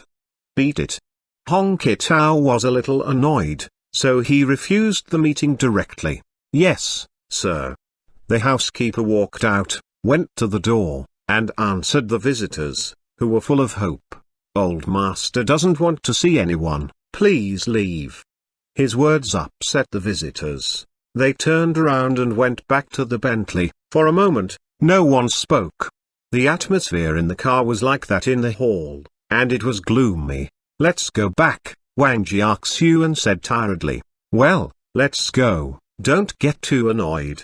Wang Jiu inside, started the car, and headed back. The car just went 50 meters, then suddenly stopped. What's wrong? Suyu said curiously. Look ahead. Wang Jiu suddenly pointed. What's ahead? They all looked over. Wang Jiaxuan and Wu Yang were a little confused. There was nothing in front of them except for a small panda car, which was only worth tens of thousands of yuan. What, are they Mr. Zhang and others? Look at the license plate, it's them. Suyu winked and said, what are they doing here? There are only mansion 1, 2, and 3 on top. Wang Jiun muttered. They stared at the passing panda car. After driving past, the car turned to mansion 3, under everyone's gaze. The mansion's gate opened directly. The housekeeper had just turned them down and refused them blandly. His face had a warm smile now, and he gave a welcoming gesture to the car. Then it just went in directly. Chapter 366, Master Zhang. Are they going to mansion 3? Wang Jiun looked at Suyu in the passenger seat. He swallowed and said, Mr. Zhang, they went to mansion 3. I see that. Suyu sighed. She thought, I'm not blind. Do they know Mr. Hong? Wang Jiun shook his head and said, they have a really wide network of friends. Who is Mr. Zhang? Wang Jiaxuan asked curiously. Wang Jiun smiled and said, Mr. Zhang runs a restaurant in New Moon Bay. It's where Guang always wants to have a meal. Oh, Wang Jiaxuan responded, looking much calmer. A restaurant owner had nothing to do with her. Maybe she would have a meal there in the future. With her trouble unsolved yet, she didn't have the mood to care about others. Oh. An idea suddenly hit Wang Jiun and he said, darling, Mr. Zhang is going to visit Mr. Hong. What do you say we call them and ask him to introduce us? Is it okay? Suyu said hesitantly. Can they? If they are just paying a simple visit to Mr. Hong, we shouldn't ask. It will be embarrassing. Wang Jiaxuan was persuaded at first, but on second thought, she gave up the idea, which was mostly because she felt that this Mr. Zhang mentioned by her brother didn't have that kind of influence. Even if it is just a visit, Mr. Zhang could put in a good word for us. Jiaxuan, I'm telling you, Chairman Liu Qingfeng is friendly to Mr. Zhang. He gave his treasured liquor in Hong Kong to Mr. Zhang. Mr. Zhang has the influence. Wang Jiun said. Who? Liu Qingfeng. Wang Jiaxuan's eyes widened in an instant. The name was widely known in Hong Kong, in the big business circle of Hua Nation. He was also famous as a top entrepreneur. She could never catch up with such a figure. Of course. Wang Juin saw his sister's astonished look and smiled casually. He said, "The treasured liquor is very expensive. However, Mr. Zhang is easygoing and friendly. He is a typical family man. The person who could receive Liu Qingfeng's liquor gift is certainly a somebody. We have a good relationship with Mr. Zhang's family. Asking should be nothing." When Wang Juin said those words, he was not 100% sure. The truth was that their daughter, Wang Yihan, and Meng Meng had a close relationship, and they were good friends, so their family relationship with Zhang Han and Xian was becoming closer. But even with the help of his daughter, Wang Juin was quite proud. That's true. After hearing the words, Su Yu thought she could make the call, but she pondered for a while. Then she said, "They have just gone in. They must be greeting each other. We should wait a few minutes before we call them." "Yeah, let's wait here for a while." Wang Juin turned around and told the two people in the back seat. The car stopped at the side of the road. Wang Jiaxuan and Wu Yang looked better because suddenly there was hope for them. In the meantime, in Mansion 3, when the panda car arrived at the door, the atmosphere in the hall was still gloomy. "Xiaoyan and others are coming. All right, don't think about it now." Hong Kitao waved his hand and said, "The situation may not be as bad as I thought. This morning, I heard that last night's party at the Dragon Triumph Club was a mess. It's trouble for them. It seems that the Ge family has been greatly affected. Lin Shan has gone out to inquire about the details. When he comes back, we will find out what's going on. If Ge Qinlong is in trouble, then our problem would be much easier." "Really?" Hong Li suddenly stared and said, "Last night, I also heard that something very big happened, but later on, when I asked some of my friends, they all kept their mouths shut, so I couldn't find out what was really going on. Nevertheless, after Ge Qinlong solves his problem, we still have to deal with him." Tang Jie sighed softly. "Wait till Lin Shan comes back. When Xiaoyan's group comes, Lilai, you girl pick them up." Hong Kitao waved to Hong Li. Last night, he didn't have a good rest, which made his back ache a little. He couldn't help sighing in his heart that his aging body was much worse than before. He wasn't very comfortable, so he wasn't ready to get up. Then he picked up the teacup on the table and took a sip. "Okay." Hong Li nodded, then got up and walked quickly to the gate. After opening the door, Hong Li looked at the people and his expression froze for a moment. "Yan, elder sister Yan, this. You're here." Hong Li was a little confused. "What is that? Parent-child clothes? A handsome man and a cute daughter? God, when did elder sister Yan have a child? How could this be true?" Hong Li had a lot of questions in his mind. He forgot to say hello to Zhang Han, and he didn't know what to say, so he just looked at them in a daze. When they came near, Hong Li responded with a little smile on his face and said, "Nice to meet you, come in please." He moved aside and let Zhang Han and the others come in. Hong Kitao was still drinking tea. His habit was to leave the tea in his mouth and taste it slowly. He saw Xian coming in. The man beside her. Puff! A large mouthful of tea, like a waterfall, flew out and sprayed everywhere on the table. Its water mist even made a 7-color light. It formed a rainbow. Ninai was stunned by the scene. It was the first time that she had seen Uncle Hong make such a scene. However, her eyes gradually widened after seeing Zhang Han. "Master Zhang," whoosh. Hong Kitao immediately stood up and strode forward, staring at Zhang Han. He put out his hand and laughed. "Ah, my humble house is honored by Master Zhang's visit. Welcome, come to the seat of honor." This sudden scene shocked Xian and Zuf. What is going on? Ah? Meng Meng in Zhang Han's arms was also stunned. Her small arm around Zhang Han's neck was tightened and her head turned around. She said in a sweet and tender voice, "This is my papa, not some master. You are wrong. Uncle Hong, what is?" Xian asked full of doubt. It took Hong Kitao a few seconds to understand the situation, and he blushed. Then he was confused again. Looking at Zhang and Zhang Han, he was completely at a loss. Fortunately, Tang Jie responded fast. She hurried over to Zhang and said with a smile, "Come and sit here first, let's sit down and talk." She took Zhang's arm and looked at the messy tea table on the side of the hall, thinking for a few seconds and leading everyone into the living room. When they all sat down, Hong Kitao, Hong Li, and Ninai looked Zhang Han's family up and down curiously. As long as one was not blind, they could see that they were wearing parent-child clothes, namely, they were a family. A family? God, Zhang's husband is Master Zhang. It was shocking. Everyone, including Hong Kitao, felt as if their brains didn't function, and they were all confused. Hong Kitao thought it was because he didn't sleep very much all night. After all, he could always remain calm in the face of crisis. Xuanhuan, you and Master Zhang are?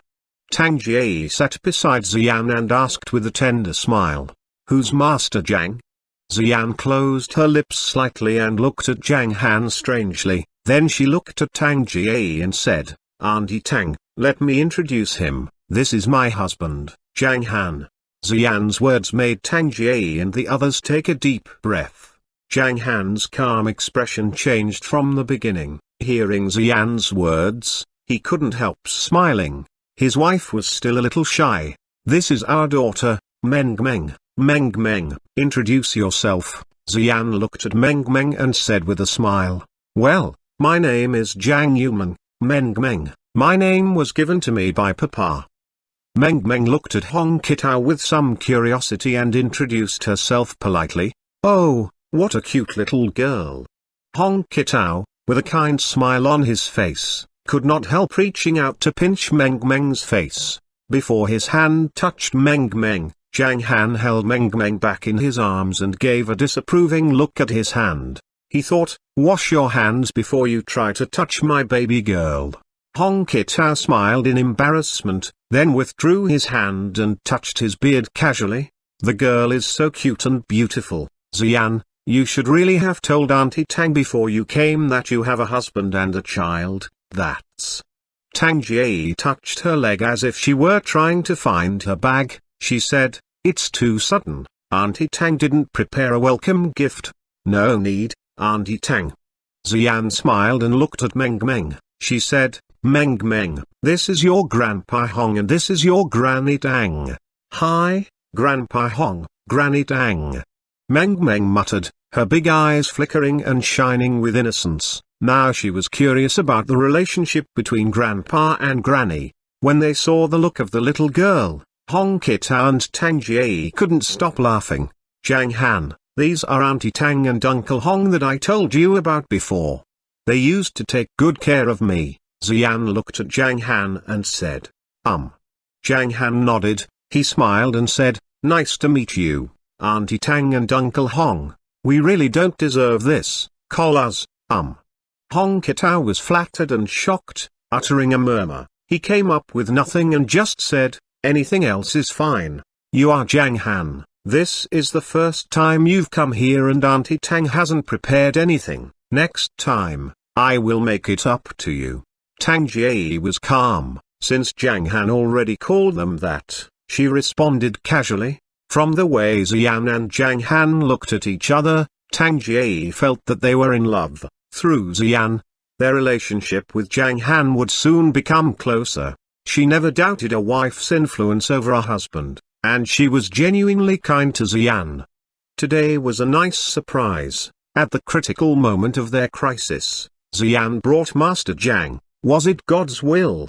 Zhang Han just smiled, then shook his head and said, never mind, you are Zhang's elders, that makes you my elders, too.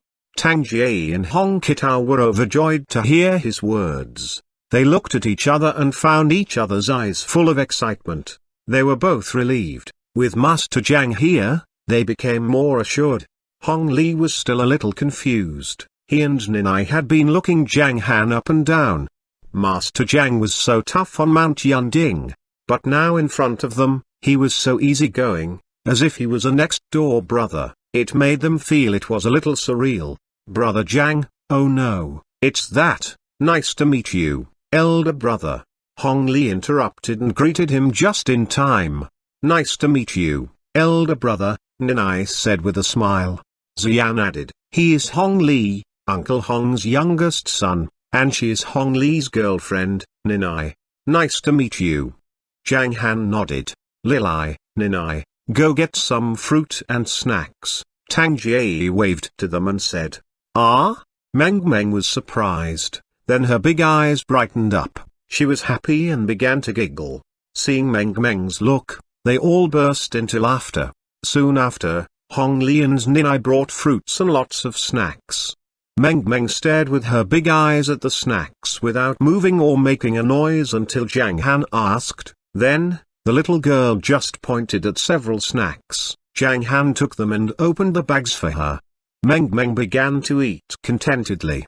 After a few minutes of communication, Tang Jie and the others felt a lot more relaxed. Tang Jie showed an elegant smile and said, Xiaoyan, it seems that Meng Meng is 3 or 4 years old. Why didn't we hear anything? When did you get married? We were together 5 years ago, and then something happened to him. Not long ago, we were reunited. I had been in San Diego before, Ziyan said simply. Oh, I see. Xiaoyan, it must be hard for you to look after the child alone. Tang Jie and Ziyan chatted. Hong Kitao joined their conversation from time to time. Then he felt that it was about the time, so he looked at Zhang Han and said hesitantly, Mr. Zhang, to tell the truth, it's still the thing we discussed last time. Since you are Xiaoyan's husband, I want to talk it over with you. I don't know. You mean the thing involving Xuanhuan? Zhang Han fed Meng Meng a small piece of orange as he looked up at him and said blandly, he will never appear again. Will never appear again? Hong Kitao was confused. Tang Jie, Hong Li, and Ninai all looked at Zhang Han. They didn't know what he meant. Just then, the door of the villa was pushed open, and Lin Shan rushed in. He saw no one, so he shouted, Brother Hong, something has happened, something big has happened. Uncle Lin, over here, Hong Li shouted. Lin Shan ran over quickly when he heard the voice, his face shining with excitement. He rushed into the living room and shouted, something big has happened, great news, ha ha. Before he could finish his words, he saw a room of people staring at him. He was astonished at first, and then he stumbled while seeing Zhang Han. What is this god doing here? I'm sorry. Lin Shan showed an expression of having entered the wrong room as he rushed out, waving to Hong Kitao from outside the door. You continue your chat, I'll check what's going on. Hong Kitao got up and went out. On the other side of the living room, Lin Shan whispered a few words in Hong Kitao's ear. Kaboom! The information hit Hong Kitao like a bolt from the blue, leaving a few words repeating in his mind. Xuanhuan is dead. Protector He Yunfei, Jiang Zongyao, Gafang, and Xuanfeng. They were all killed by Master Zhang in seconds. Xuanfeng was trying to do harm to Ziyan secretly. Master Zhang was furious and he killed 13 people, and more than 100 people's legs were broken. Is this true? Hong Kitao held his breath. It is absolutely true that the authority has imposed a ban. You can imagine what a terrible character Master Zhang is. Some martial artists know about the incident. I asked a lot of people to confirm it, Lin Shan answered, and suddenly his face got a little serious. He said, Brother Hong, why is Master Zhang here? He is a very dangerous person. Him? Hong Kitao took several long breaths, then finally laughed and said, he's Xiaoyan's husband. Then he went back to the living room, and he became more enthusiastic. He folded his hands to Zhang Han and said, thank you, Mr. Zhang. Xuanhuan has indeed disappeared forever. The person was dead, how could he appear again? Zhang Han shook his head slightly and said nothing more. Ziyan, Tang Jie, and the others didn't quite get what they were talking about, but Tang Jie and Hong Li just felt relieved. They kept chatting for a few minutes, then Ziyan's cell phone rang and she answered it. After a few words, Ziyan hesitated and said, Auntie Tang, A friend of mine just came here, and she is outside. She said that she wanted to talk to Uncle Hong about something. I wonder if it's convenient for you. It's convenient for us, since they are your friends. Have them directly come in, Hong Kitao said. Oh, well, they're not far from the door. Xian nodded and hung up after saying a few words in the phone. Lin Shan, pick up the guests, Hong Kitao said to Lin Shan, who stood at the door primly.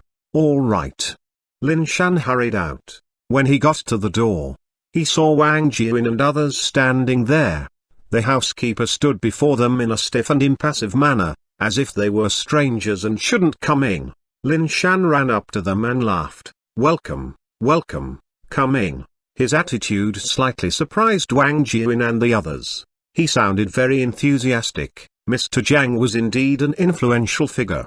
When they entered the living room and made a few greetings, they found that Hong Kitao's attitude toward Zhang Han's family was so friendly. Zhang Han's social connection was absolutely astonishing. Liu Qingfeng gave him liquor, and Hong Kitao was so friendly to him.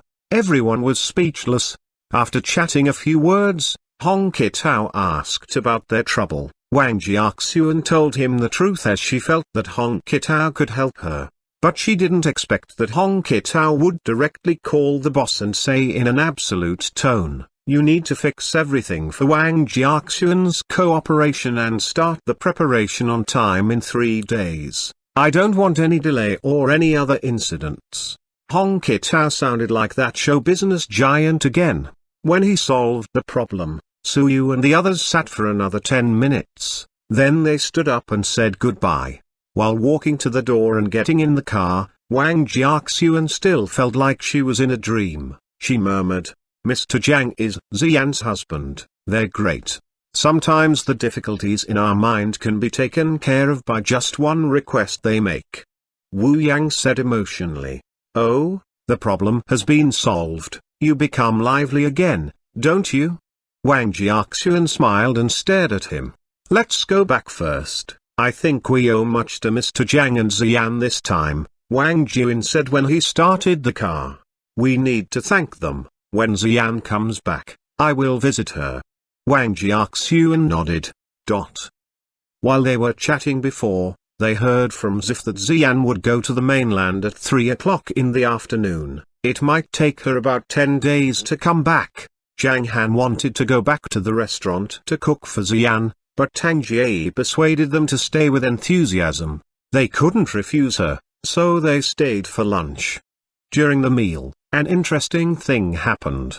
Hong Kitao stared at Meng Meng for a while, then finally turned to Xian and said, Xiao Yan, Meng Meng is so cute, should I be her godfather? What? Xian was stunned. Puff. Hong Li's meal sprayed from his mouth. He was astonished as well. If his father became Meng Meng's godfather, what position would that put him in? Tang Jie was annoyed, so she kicked Hong Kitao under the table. All right, he was joking. Hong Kitao said hurriedly, I didn't sleep very much last night. My head hurts a little bit, and I feel slightly dizzy. It's just that Meng Meng is so adorable. After dinner, about 1 o'clock, Zhang Han and the others left. Hong Kitao and Tang Jie brought them to the entrance. They saw their ordinary panda car. They shook their heads and sighed. They didn't expect the crisis that had haunted them for days would be solved by Zhang Han in such a violent way. Although it was not an intentional favor, it solved their big problem. Hong Kitao was grateful to them. After that, Zhang Han and the others went back to the restaurant. More than 10 people were sitting on the first floor. Among them were Zhao Feng, Ah Hu, Elder Meng, and 2 other men, plus 6 women, including Leng. These 11 people in total were the guards who would follow Xian to the mainland this time. Chapter 367, The Board of Directors seeing them off. While Xian, Zhang Han, and Meng Meng went back to the second floor, Zif drove to her abode and began packing up her things. In the bedroom on the second floor of the restaurant, Zhang Han and Meng Meng had seated themselves on the bed, with her pretty eyes blinking. Xian took a glance at Zhang Han and then changed her clothes without evading the man. After changing into short sleeves, jeans, and a white windbreaker, Xian began packing the suitcase, stuffing it with articles for daily use and spare clothes. Looking at the suitcase and knowing he would be separated from her for some time, Zhang Han fetched 5 bottles of Yanqing water from the first floor and placed them in the corner of the suitcase. "Take a drink when you get tired," he said in a soft voice, "and take care of yourself and don't work too hard." Zhang Han was reluctant to part with Xian, though he hadn't known the girl for a long time. They were now passionately in love. Xian gently bit her lower lip and replied, "I will." "Oh," Meng crawled to the edge of a bed and asked, "Mama, Mama, what are you doing with the suitcase?" "Mama will go out to work and be back in several days. Meng should behave well and obey your papa at home." Xian smiled. "I don't want Mama to go. Mama, don't leave us, boo-woo, I won't let you go." The little one burst into tears. When Zhang Han and Xian sat on the edge of the bed to comfort the little girl, Meng crawled into Xian's arms, trying to persuade her with tears. "What a poor little dear.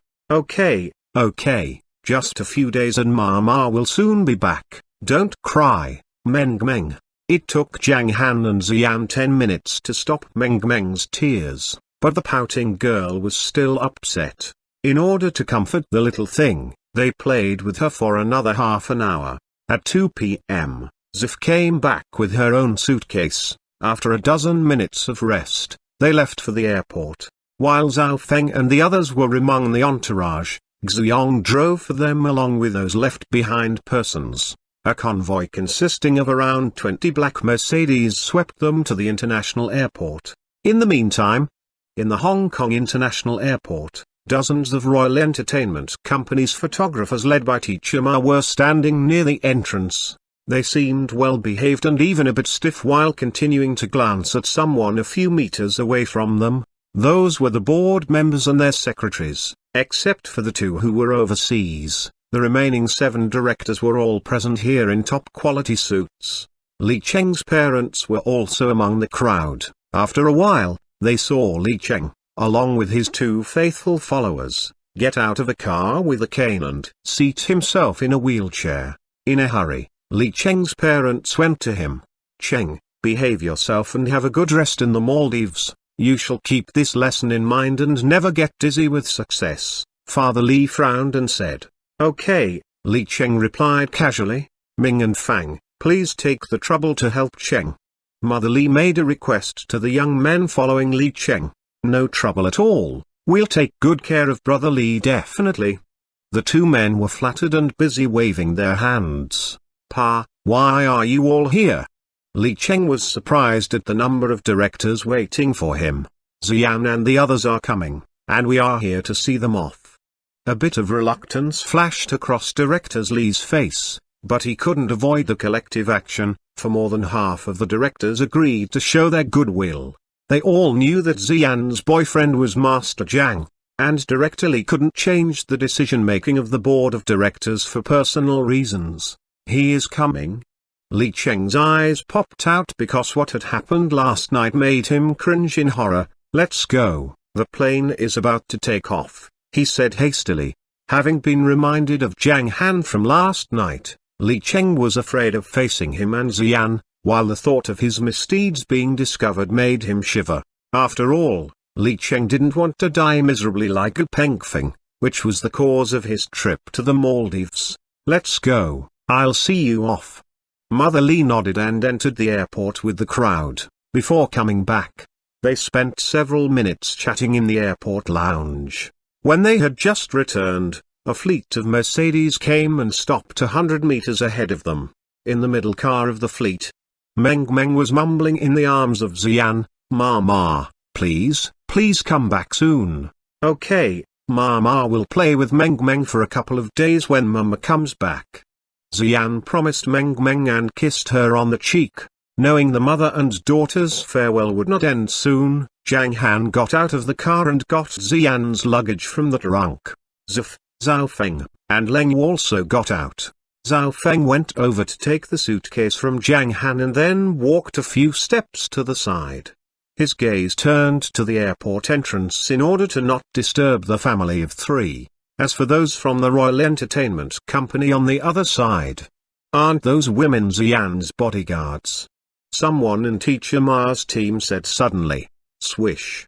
Everyone's gaze turned to the fleet. They were immediately amazed and even shocked by the row of bodyguards in black. What an unusual scene. Under everyone's gazes, Xian got out of her car. Standing among the crowd wearing black suits, Zhang Han, Xian, and Zuf, in their casual clothes, were especially eye-catching. I have to go. Slightly biting her lower lip, Xian stood in front of Zhang Han and gazed at him without even blinking her pretty eyes. Zhang Han stretched out his arms and gave Xian a hug. When you come back, he murmured in Xian's ear, well, I'll eat you, little red.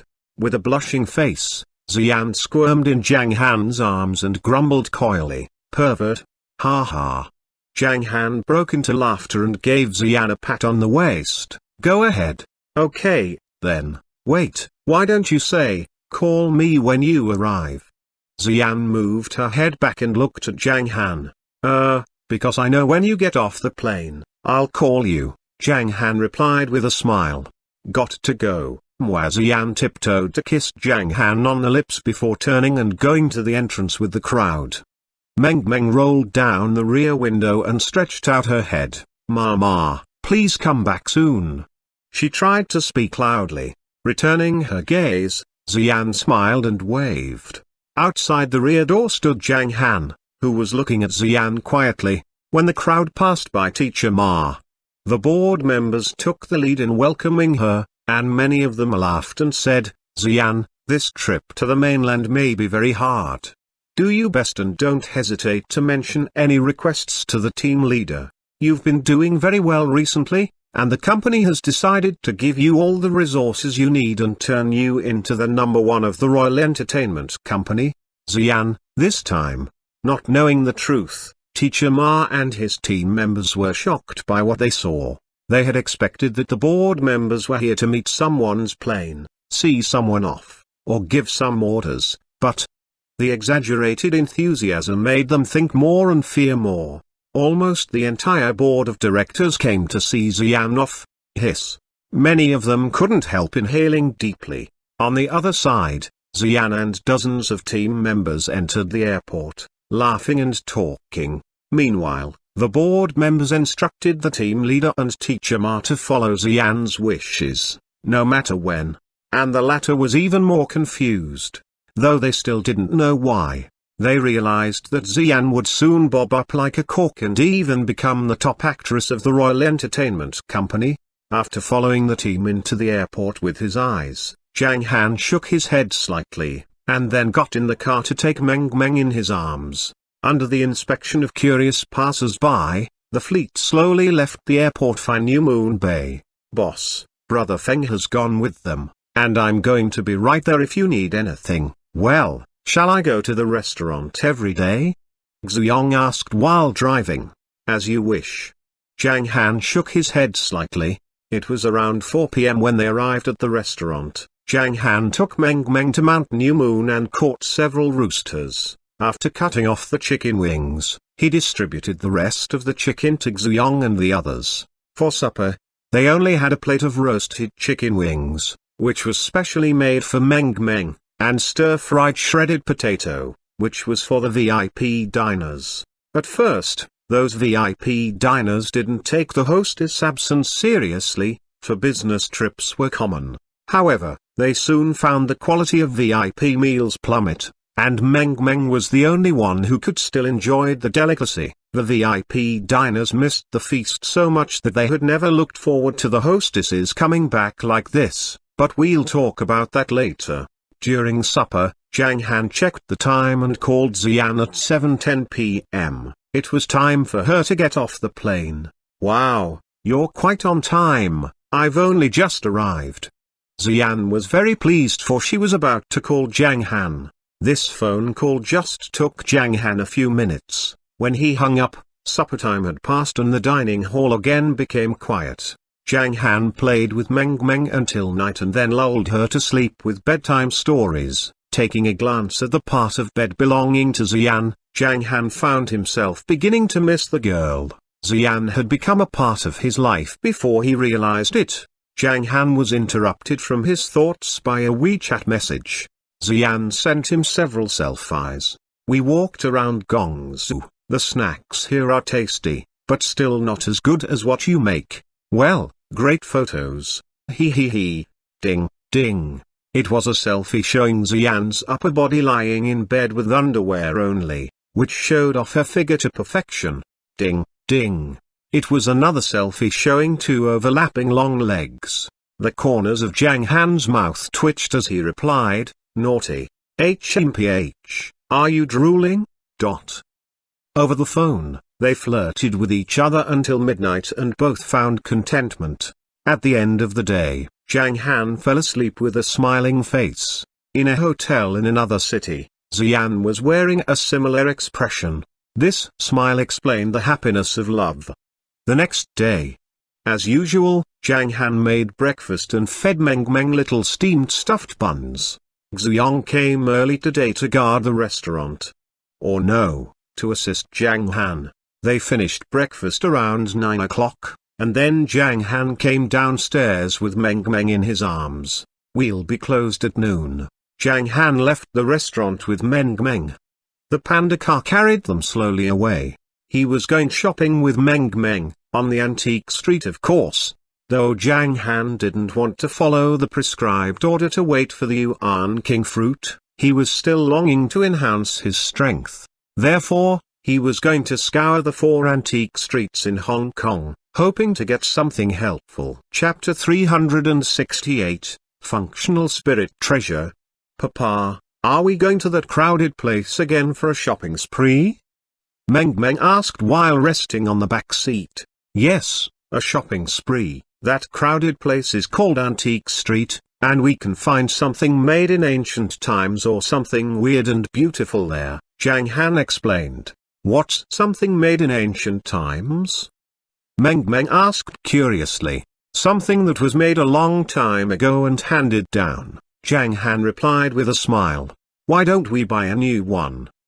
We will just browse and buy what we like. But all those things are not beautiful. There are no bears, no toys, no. Meng mumbled in the rear of the car. The last time she had gone there with Papa, she had found nothing interesting. They had 4 destinations that day. The first one was on the North Ring Road. After browsing through the whole street quickly with Meng and paying special attention to several shops he had missed last time, Zhang Han left the street empty-handed. Considering that the first destination was quite small, Zhang Han drove all the way north and arrived at Les Hong Street in Jianshaw District. As the second largest antique street in Hong Kong, Les Hong Street was the main collecting and distributing center of ancient relics of the Hua nation. However, Zhang Han once more found nothing except 3 small ornaments that caught Meng's eye. It was almost noon when they left the second destination. Then, they had special wonton noodles and dace balls for lunch. After a short rest, they went to Luoshang Street and got a Mickey Mouse and a Barbie doll. Zhang Han sighed in disappointment. He was not as lucky as last time, though there were still quite a lot of authentic antiques in these 3 places. He hadn't found any complete spirit treasures, except for 5 defective ones, which he gave up after a rough identification. Last destination. Zhang Han drove towards an ancient street in Hong Kong. Beginning at the central zone of the north, the long, winding street extended to the Upper Ring Road and West Ring Road, with over 100 antique shops selling high-quality antiques of the Hua nation. They sold ceramics, jadeware, stone sculptures, ivory carvings, bronzeware, silverware, lacquerware, furniture, screens, calligraphy work, paintings, ancient books, and even rare ancient wedding dresses. Almost all categories of antiques could be found there. In addition, one could find ancient fans and phonographs from the Western world and jewelry, silverware and antiques from Japan and South Asia. Antique collectors and enthusiasts from all over the world were busy searching through the dazzling and endless array of artifacts there, including ceramics, sculptures and furniture. Treasure seekers with different occupations and social backgrounds came and left in an endless stream, their true identity and purpose unknown. It was possible that a well-dressed person was actually the power holder of a certain force, or that an obscure elder was a collector with a strong background. "Papa, I see lots of dolls over there." Meng was resting in Zhang Han's arms and looking left and right with her big sparkly eyes before being attracted by several rows of dolls on the right front stall. "Let's go and have a look," Zhang Han replied in a pleased tone before he walked towards the stall. The shop owner, who was in his 30s and hoary, greeted the two customers with a smile. "Lovely little girl, see if there's anything you like and I'll give you a 30% discount." Zhang Han smiled lightly and did not answer. Usually, antique shopkeepers would set their own prices and then charge new buyers a lot of money, so a discount meant nothing. "I like those two dolls." Meng pointed at two palm-sized porcelain dolls on the side. The two dolls were a little boy and a little girl. They both looked lovely and had big heads and small bodies. The little boy was wearing a black hat, a yellow scarf, and a shirt with a little bear pattern, and the little girl was wearing a white hat, a pink scarf, and a dress with a rabbit pattern. 1,000 yuan in total. Just give me 700 yuan. The old man kept smiling. "Wow, that one is pretty too." Meng pointed at two porcelain dolls with a similar appearance. "I want them all," Zhang Han said casually. "Okay, I'll pack them." The old man nodded and pulled a box from the side, ready to pack the dolls. However, Meng pouted and spoke a little crossly. "Not two, just one, no, not four, just two, they look alike, so I only want two. Let's buy them all since you like them." Zhang Han pinched the girl's cheeks with a smile.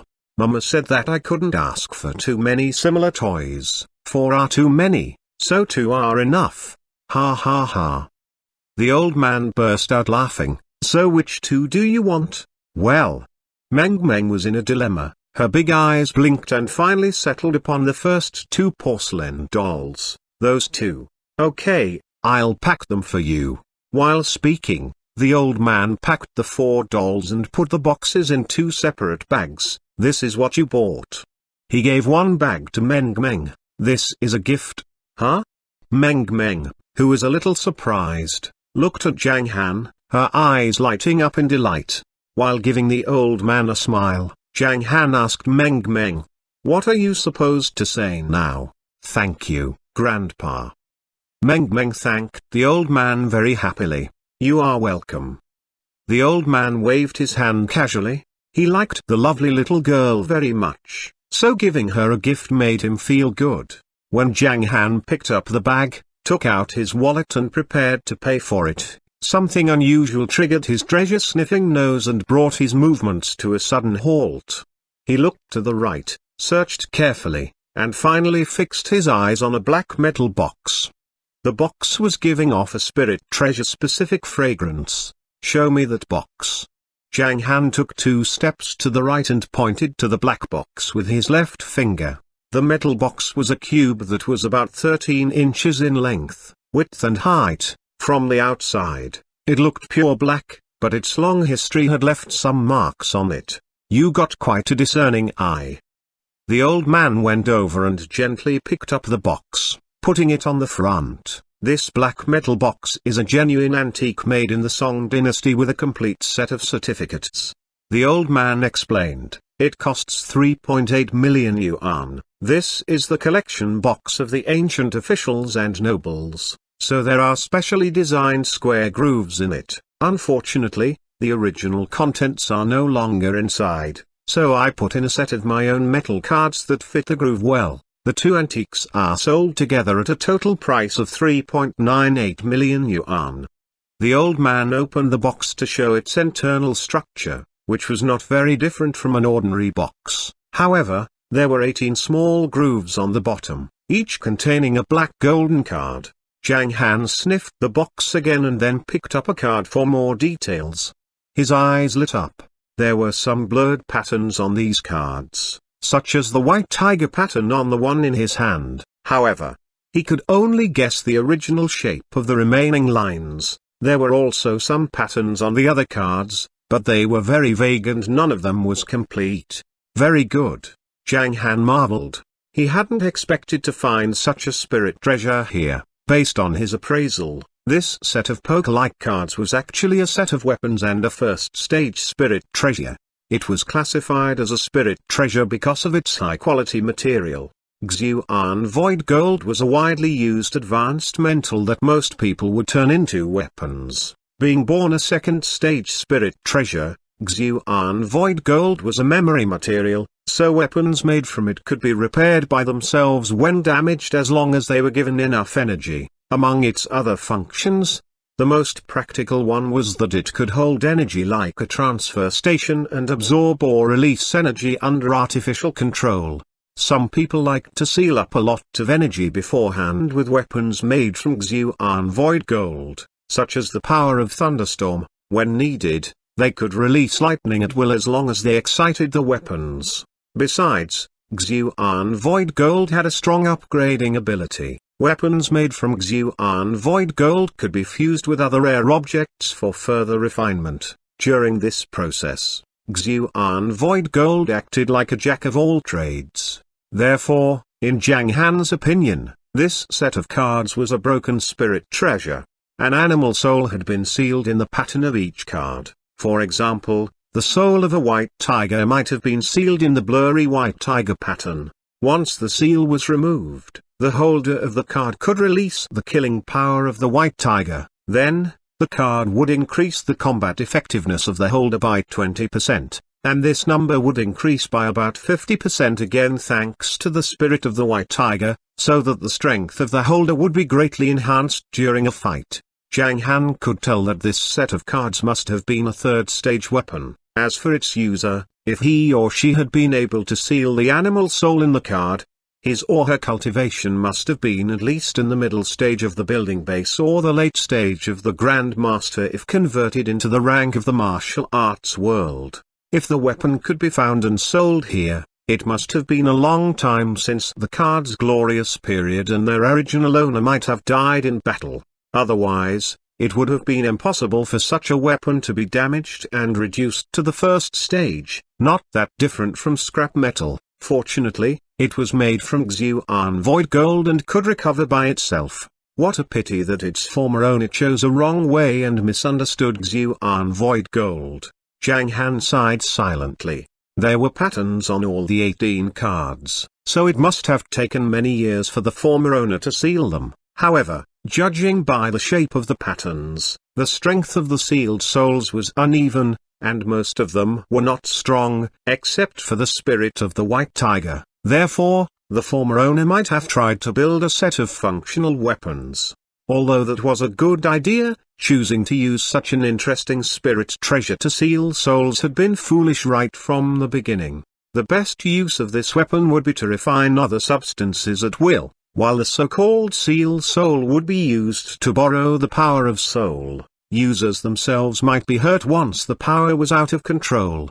Zhang Han was pleased with this set of cards. After all, he had found a spirit treasure, so he wouldn't be returning empty-handed. I'll take this one. To the old shopkeeper's astonishment, Zhang Han paid for the cards and the box without hesitation. Although he was confused, the old man couldn't help noticing Zhang Han. "Well, lad, have you always been so casual when it comes to shopping?" "Yes." Zhang Han nodded. "You'd better be careful here." The old man's mouth trembled for a moment before he said so. At the same time, he was thinking, no wonder he often saw news on the internet about people getting cheated out of a lot of money. This buyer's sense of fraud prevention had to make cheaters like him very much. Chapter 369, So Many Treasures. When the old man finished packing, all the things together exceeded 15 kilograms, but Zhang Han picked them up easily. After leaving the shop, Zhang Han strolled around the other stalls with Meng Meng in his arms. but found no more spirit treasures. Therefore, they decided to go back home. When they approached the panda car, Zhang Han's mobile phone rang with the sound of a video invitation. Holding Meng Meng in his right arm, Zhang Han grabbed the bags in his left hand with his right hand, and then took out his mobile phone with his left. He clicked on the message and found that it was a video invitation from Xian, so he answered it. "Where are you? Are you shopping?" Xian was curious when she saw Zhang Han. Mama, I'm on a spending spree with Papa," Meng Meng said happily. "We are on an antique street," Zhang Han replied with a smile. While talking with Xian, he went to the side of the car, opened the trunk, put his purchases inside it, and then went to the back seat with Meng Meng in his arms. "You like streets with antiques?" Xian asked casually. "We are here to seek treasures," Meng Meng answered while pouting. "So you must have gotten a lot more toys, Meng Meng thought of the 4 porcelain dolls and went blank for a while, with her big eyes blinking. "No," she answered. "Well, haven't you got a lot? I didn't buy 4 similar small dolls, Mama." "So you have gotten 4 similar dolls?" Xian smiled. Being reminded by Mama's expression, Meng Meng complained in shame. "No, I haven't." Meng Meng cowered in Zhang Han's arms, making him laugh. "We just paid for 2 of them, while the other 2 were." Zhang Han enlightened the girl. "Yeah, Mama. Meng Meng straightened up and said seriously, We just bought 2, while the other 2 were gifts to Meng Meng from that grandpa." "Well, did you say thank you to him?"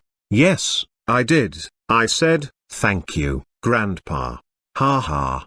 Being amused by the mother and daughter's chat, Zhang Han shook his head, moved to the driver's seat, and began driving back to New Moon Bay. After a 20-minute chat, Xian hung up and went to work. Zhang Han and Meng Meng arrived at the restaurant at 4:30 p.m. He took all the purchases upstairs and placed the little porcelain dolls on the cabinets with Meng Meng. The little princess seemed to be satisfied with her aesthetics. When everything was arranged properly, Zhang Han took the black metal box to his bedroom and put it at a corner of the wardrobe. Though such a set of spirit treasures made from Xuanhuan void gold should be helpful, it was of no use to Zhang Han now, for it required soul sense to refine the cards and turn them into his weapon. Soul sense was substantive spiritual strength, or psychokinesis in other words, and high-level soul sense could even be used as a weapon with various attack effects, which could even help the owner get supernatural power or cast spells. Under continual refining and training, the soul sense would gradually change from weak to strong, just like spiritual force. Eventually, all the acupoints and channels in the brain would be dredged and the deep soul sense sea would be wakened, which enabled the cultivators to communicate with all kinds of elements in nature and even turn them into means of physical attack. Generally, cultivators began training their soul sense in the innateness stage. When the spiritual force within their body was refined to a certain extent, they would condense into an elixir and then a Yuan Ying, which meant the cultivators had advanced to the Yuan Ying stage. Following the Yuan Ying stage was the God transformation stage, and the soul sense, which had actually been accumulated and cultivated along with the body and spiritual force since the innateness stage, would evolve into divine sense during this period. Though most cultivators preferred to rely on their spiritual force and few of them were good at using soul sense, there were some talents who had cultivated and advanced their soul sense to a high level and could even kill someone in their dreams. As for Zhang Han, both spiritual force and soul sense could be the main means of attack, and he had his own plan for the future based on them. Generally speaking, he should begin cultivating his soul sense in the innateness stage. However, he didn't want to wait for such a long time, and thus he decided to explore his soul sense sea in the foundation stage. As a reborn cultivator who had once advanced to the past tribulation stage, Zhang Han had already learned and understood a lot in this aspect and was very confident. "I'm thinking too much." Zhang Han collected his thoughts, shook his head slightly, and said to himself, though I got the cards as spirit treasures today, I haven't found what I really need. There seem to be few spirit treasures on the earth, while in some regions of the cultivation world, plants at the level of spirit treasure were growing casually on both sides of the road. Even first-stage spirit treasures were rare on the earth. As he thought about, another idea suddenly crossed Zhang Han's mind. Lieutenant had told him that if he served for the National Safety Administration, he could get some points and exchange something special with them. Zhang Han took out his cell phone and clicked on a message from Lieutenant. There was only one link in it without any introduction, and Zhang Han clicked on it. As the web page popped up, the screen turned black as if Zhang Han had turned off the cell phone. All of a sudden, something happened. Two Chinese dragons emerged from both the lower corners of the screen respectively and began flying on the screen. Eventually, they stopped at the center of the screen and intertwined with each other to form a classical auspicious pattern known as two dragons playing with a pearl, which seemed dignified and mysterious. Then a progress bar emerged below the two dragons. Installing the National Safety Administration System, 1%, 5%, 10%. The installation is complete. The coverage is complete. Installing the Security Force Center, 1%, 10%, 25%. The installation is complete. Binding identity information. Binding complete. Restarting the system. When the cell phone restarted as usual, Zhang Han found a pattern showing two dragons playing with the pearl on the screen. It seemed that the newly added system was also serving as a guardian for the original one, which had improved the security level of the mobile location and communication. Zhang Han didn't care about this. Swiping the screen to the left, he found a new app icon named Safety Force Center in the shape of a dragon head. Loud as always, Zhang Han laughed, loud though it was to his eyes. The mystique was effective in attracting low-level green hands and earning the National Security Agency more respect and expectations. Clicking on the app, Zhang Han found the page more like software for chatting with a profile photo and his name on top. Zhang Han Yang. Guarding Cultivator of the National Security Agency, Hong Kong Branch. Score, 1000. At the bottom, there were options icons including Notice, My Friends, Moments, Safety Force Center Forum, Task Hall, Ongoing Task, Completed Task, Reward Task, Treasure House, etc. Zhang Han skimmed the page quickly and clicked on the Treasure House. It seemed like another Taobao with listed photos, item names, and prices inside. All the items were priced 100, 200, or 300 points. Among them, there were weapons, daily necessities, collections, spiritual herbs, metals, and so on. But they were all low-level items and some of them could even be purchased with cash. Zhang Han clicked to sort them by price from highest to lowest.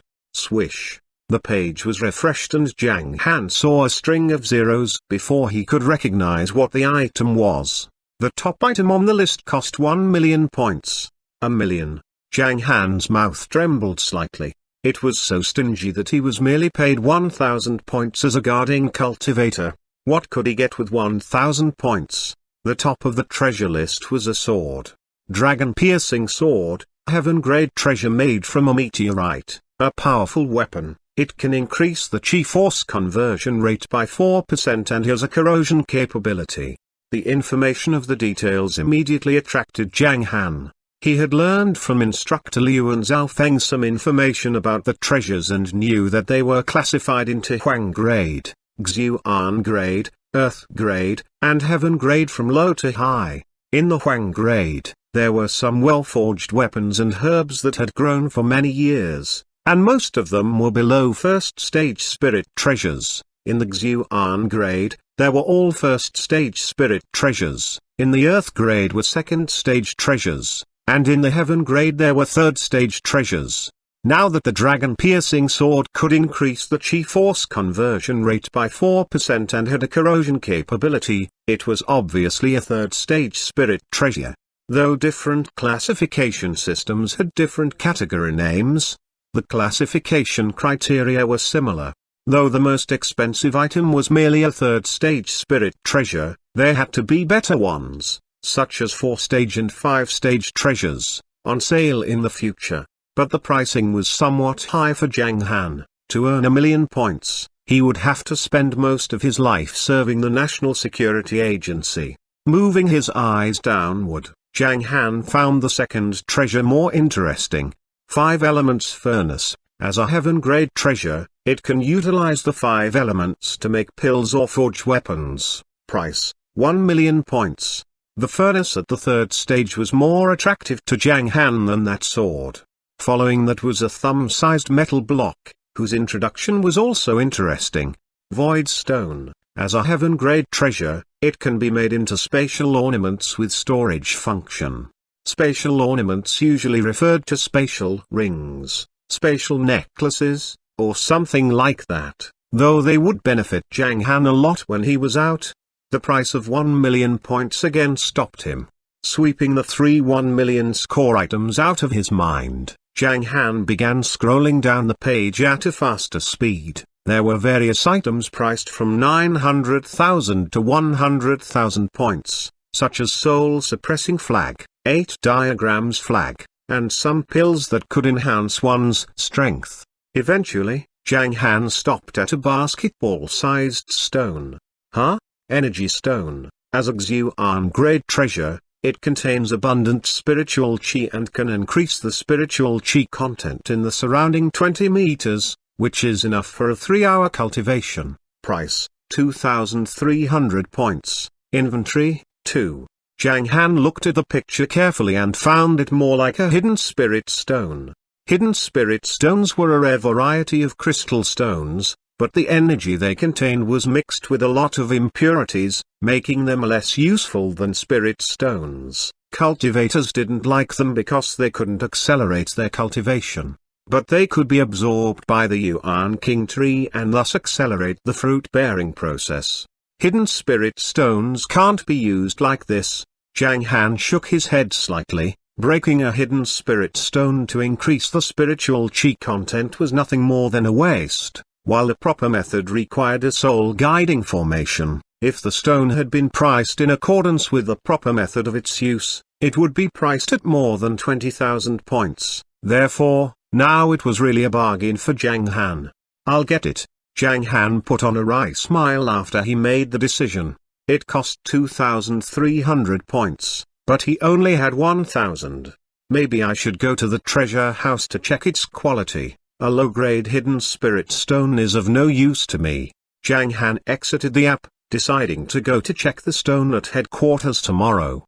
Checking the time and finding it was 5:20 p.m., Zhang Han began to make supper.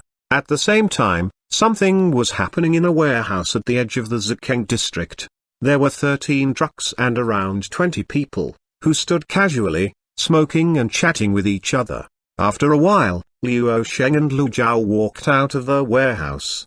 Let's have supper and take a rest. We'll start at 11 o'clock tonight and have a celebration after accomplishing the task, Liu Sheng said loudly. I don't care about the celebration party, all I want is money. I haven't gotten my traveling expenses paid yet, a swarthy man standing in the back row shouted. Rest assured, I'll pay you as promised, including all your expenses, Liu Sheng replied with profound resignation. These guys employed by Lu Zhao all came from other parts of the country, and he spent a lot of time to prepare for the action tonight. Now everything was ready and they would start once it got dark. He would definitely empty Mount New Moon. He had to win the title King of Cookery with all the top quality ingredients on the mountain. Chapter 370, Dream and Reality. In Meng Meng's recreational restaurant, Zhang Han made braised ribs and roast pig's feet for supper. He cooked more braised ribs than before to share it with the VIP diners. The roast pig's feet were only for Meng Meng. Though his little princess used to be a fussy eater when they were in San Diego, now she liked both green vegetable and meat dishes due to Zhang Han's cooking skills. Of course, there was some food Meng Meng liked the most, such as pig's feet, chicken wings, chicken thighs, and small persimmons. In the dining hall, the VIP diners were also enjoying the ribs with egg fried rice or noodle soup. They always came to supper on time. Wang Qing and his wife were sitting at the table near the kitchen with Pearson. Sun Dongying and Xuanhuan were at the table in the middle. Liang Mengkai and her two friends were at the table close to the door, and Ling's was sitting alone at the table near the window. During their rest time after supper, Liang Mengkai looked in the direction of Sun Dongying from time to time. Having hesitated for a long time, she determined to say something. Sun Dongying, what's up, Sister Liang? Sun Dongying turned and asked, my brother will come to Hong Kong in a few days. You mentioned that you have 3 VIP cards, and I'm wondering if you could lend one of them to my brother, just once. Liang Mengkai replied. Her brother was not a lavish spender and wouldn't pay for any meals before he tasted them. However, she had only 1 VIP card and was unwilling to give up a supper for someone else. Since the restaurant owner didn't care about the ownership of their VIP cards, she decided to ask Sun Dongying for help. Okay, a mere trifle, tell me when you need it, Sun Dongying replied with a smile. Thank you, Liang Mengkai said sincerely. These cards enabled them to have special delicacies for VIP diners only. Of course, it all depended on Zhang Han. Even VIP diners would have nothing to eat if he was unwilling to enter the kitchen. At around 8 p.m., all the diners had left the restaurant except for Xuanhuan, who used to leave at 9:30 p.m. and return to his company for evening training. Though the intensity of training wasn't too great for him, he would do it every day, for he was addicted to making himself stronger and more powerful after advancing to the martial artist stage. Zhang Han played with Meng Meng and her toys for a while, and then received Xian's video invitation at 10:30 p.m. Husband, wife, and daughter, they were becoming more and more like a family. No, they were already a family. At 11 p.m., Zhang Han and Meng Meng went to bed in the master bedroom. They could still smell Xian in the air, though she couldn't come back now. Listening to Zhang Han's bedtime story, Meng Meng soon fell asleep. In the meantime, in the courtyard of that factory building located in the northern suburb of Zikeng district, there were more than 20 guys standing there. Luo Sheng, Lu Zhao, and 2 of Luo Sheng's disciples were in front of them. I'll talk about grouping, said Lu Zhao from behind his notebook. Dicho, you 3 drive 3 trucks to the mountain along the north road. Remember to check the map and coordinate carefully. Xuan, you 6 drive along the south road. Qiang, you 6 drive along Shifeng Road. Xiadong, you 6. Liuming Street. It's 11 o'clock now, and we'll gather at our destination in half an hour. Okay, move, move, move. While Lu Zhao was waving his arms excitedly, his 24 men got in 12 trucks and left one by one. Luo Sheng was satisfied with their efficiency. Lu Zhao was more excited, feeling as if he was going to make an achievement tonight, but he was a little nervous at the same time, for they were actually acting as thieves and what they would steal was all of high value. The cattle, sheep, pigs, and other livestock and crops in total might cost at least 1 million yuan. He had already designed the course of action and retreat. In the center of the southern and eastern districts, where there was no monitoring, he had arranged for another convoy to wait. When they finished their task, they would go there and load the stolen food into the empty trucks. The original trucks would go to the eastern and northern districts, and they would drive the fully loaded trucks back here to unload them. He had carefully designed the plan, prepared it for a long time, and even got so many helpers from other places. As long as they could leave Hong Kong at 5 o'clock tomorrow morning, the mission would surely succeed. Let's go. Luo Sheng waved his hand, and the 4 of them got in the last truck, which would take them to Mount New Moon along the quickest route. Master, according to the quality of those ingredients, we will rise abruptly if we succeed this time, said Lu Zhao excitedly while starting the truck. Of course, the restaurant is almost ready. This time I took out all my savings, and we will surely succeed. When our own restaurant opens, you'll all be the founding fathers, Luo Sheng replied with narrowed eyes. Under the name of Wang Long, he had worked in Hong Kong for many years and earned more than 1 million yuan per year. In addition, he made a lot of money by cleverly serving as the chef of 3 restaurants at the same time, and now he had nearly 7 million yuan in savings. This time, however, he had spent 4 million on restaurants, more than 1 million on warehouses, hundreds of thousands on rental cars and employees, and the rest of his money on renovation and operation of restaurants. Now his savings were almost exhausted. It was the top quality ingredients that gave him the motivation. It was the top quality food that gave him the impetus. Last time, he stole some chickens and some rice, tasted them, and was immediately fascinated by them, which made him believe that if he was given such ingredients and the opportunity to attend several chef competitions, he would surely be famous in Hong Kong. And then he would be able to make more money. However, he forgot that there was a gap between dreams and reality. Lu Jiao drove very fast. It took only about 15 minutes to reach the foot of Mount New Moon. 5 minutes later, the first fleet arrived. 10 minutes later, the other 2 fleets arrived, and 15 minutes later, the 3 trucks with the longest route arrived. By this time, half an hour had just passed. After getting out and confirming the arrival of all 28 people, they left 2 of Luo Sheng's younger disciples there to guard the trucks, while the other 26 of them all walked toward Mount New Moon. It was 11:30 p.m. The sky was cloudy, with the moon occasionally shining softly and occasionally hiding behind the clouds. It was quiet at the foot of the mountain. A cloud had just obscured the moonlight, making the surrounding scenery somewhat dim, and the jungle on the mountain was even darker. The forest ahead is dark. I'm a little nervous, a man said with a little fear. Are you afraid of the dark? Lu Jiao glared at that man and jeered at him. So many people are here, are you still frightened? I'm not afraid, I'm just talking about the jungle. That man was reluctant to admit the truth. I'm glad to hear that. Watch out for the dogs in the mountain. You can kill them with the knives in your hands. We're going back to eat dog meat tonight. Lu Jiao warned the others. Got it, the others replied.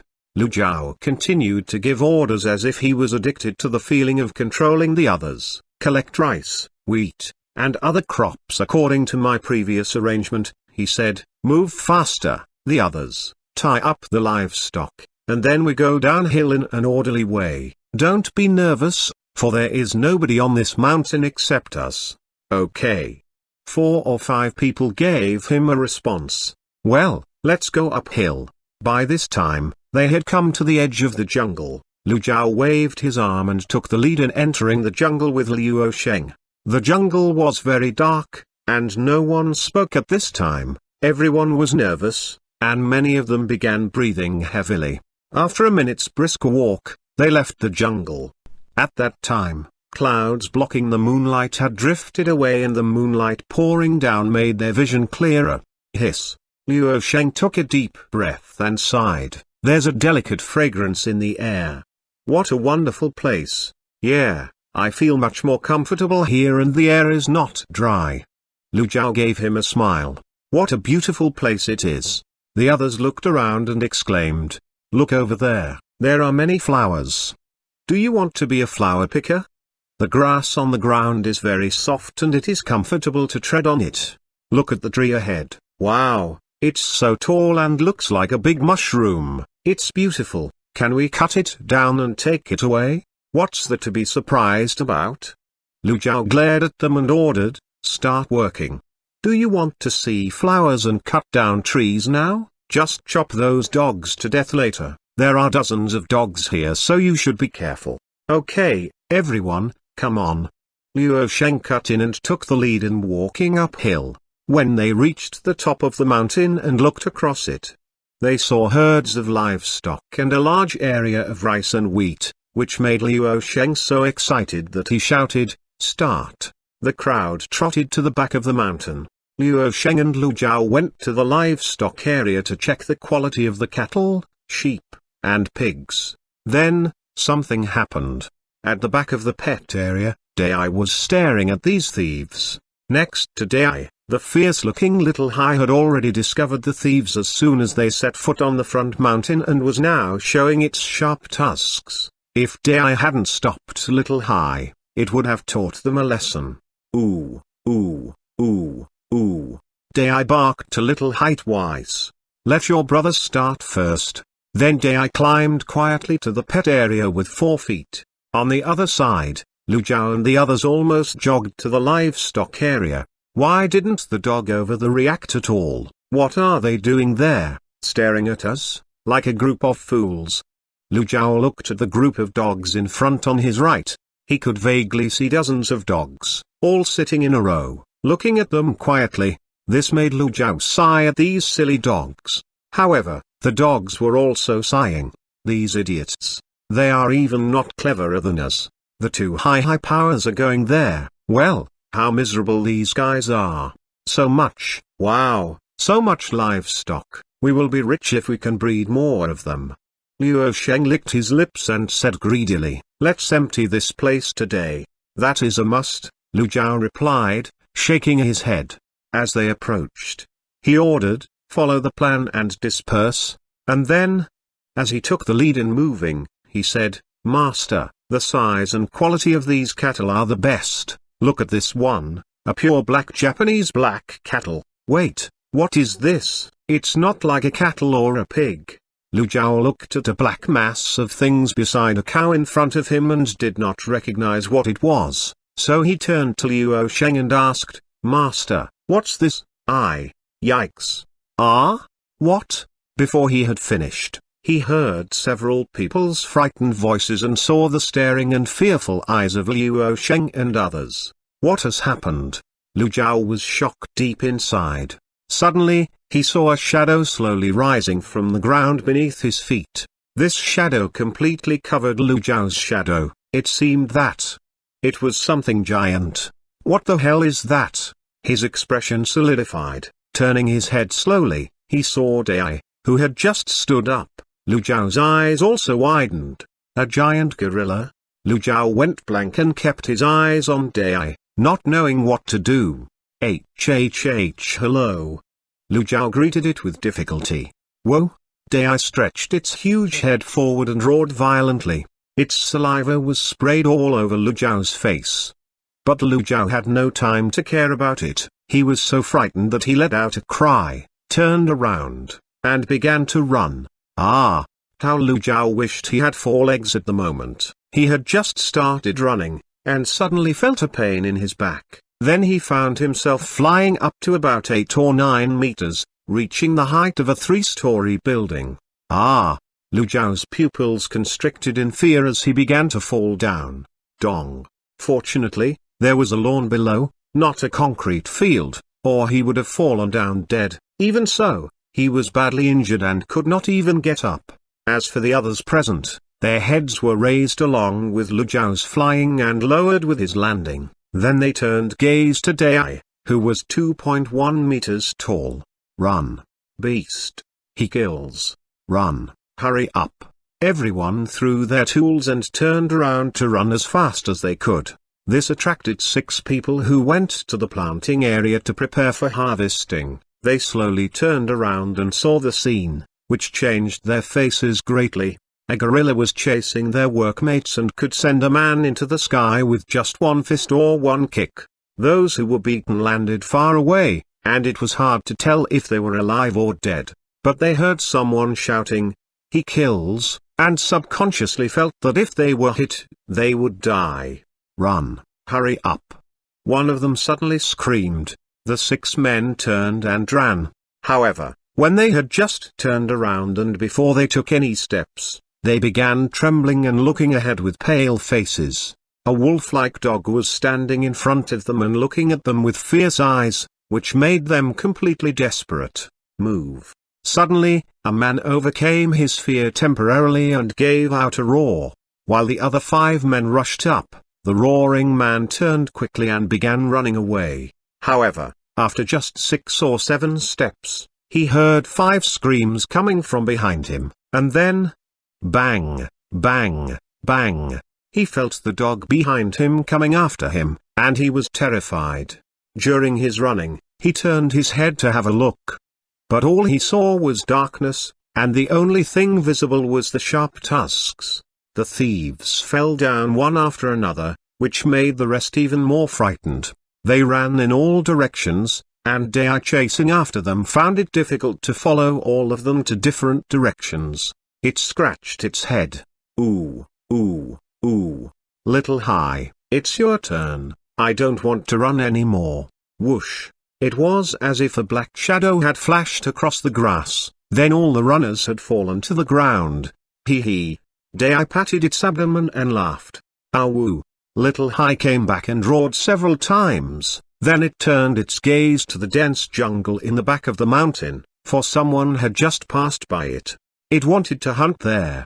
Whoa, whoa, whoa. You go there and I'll clean the battlefield.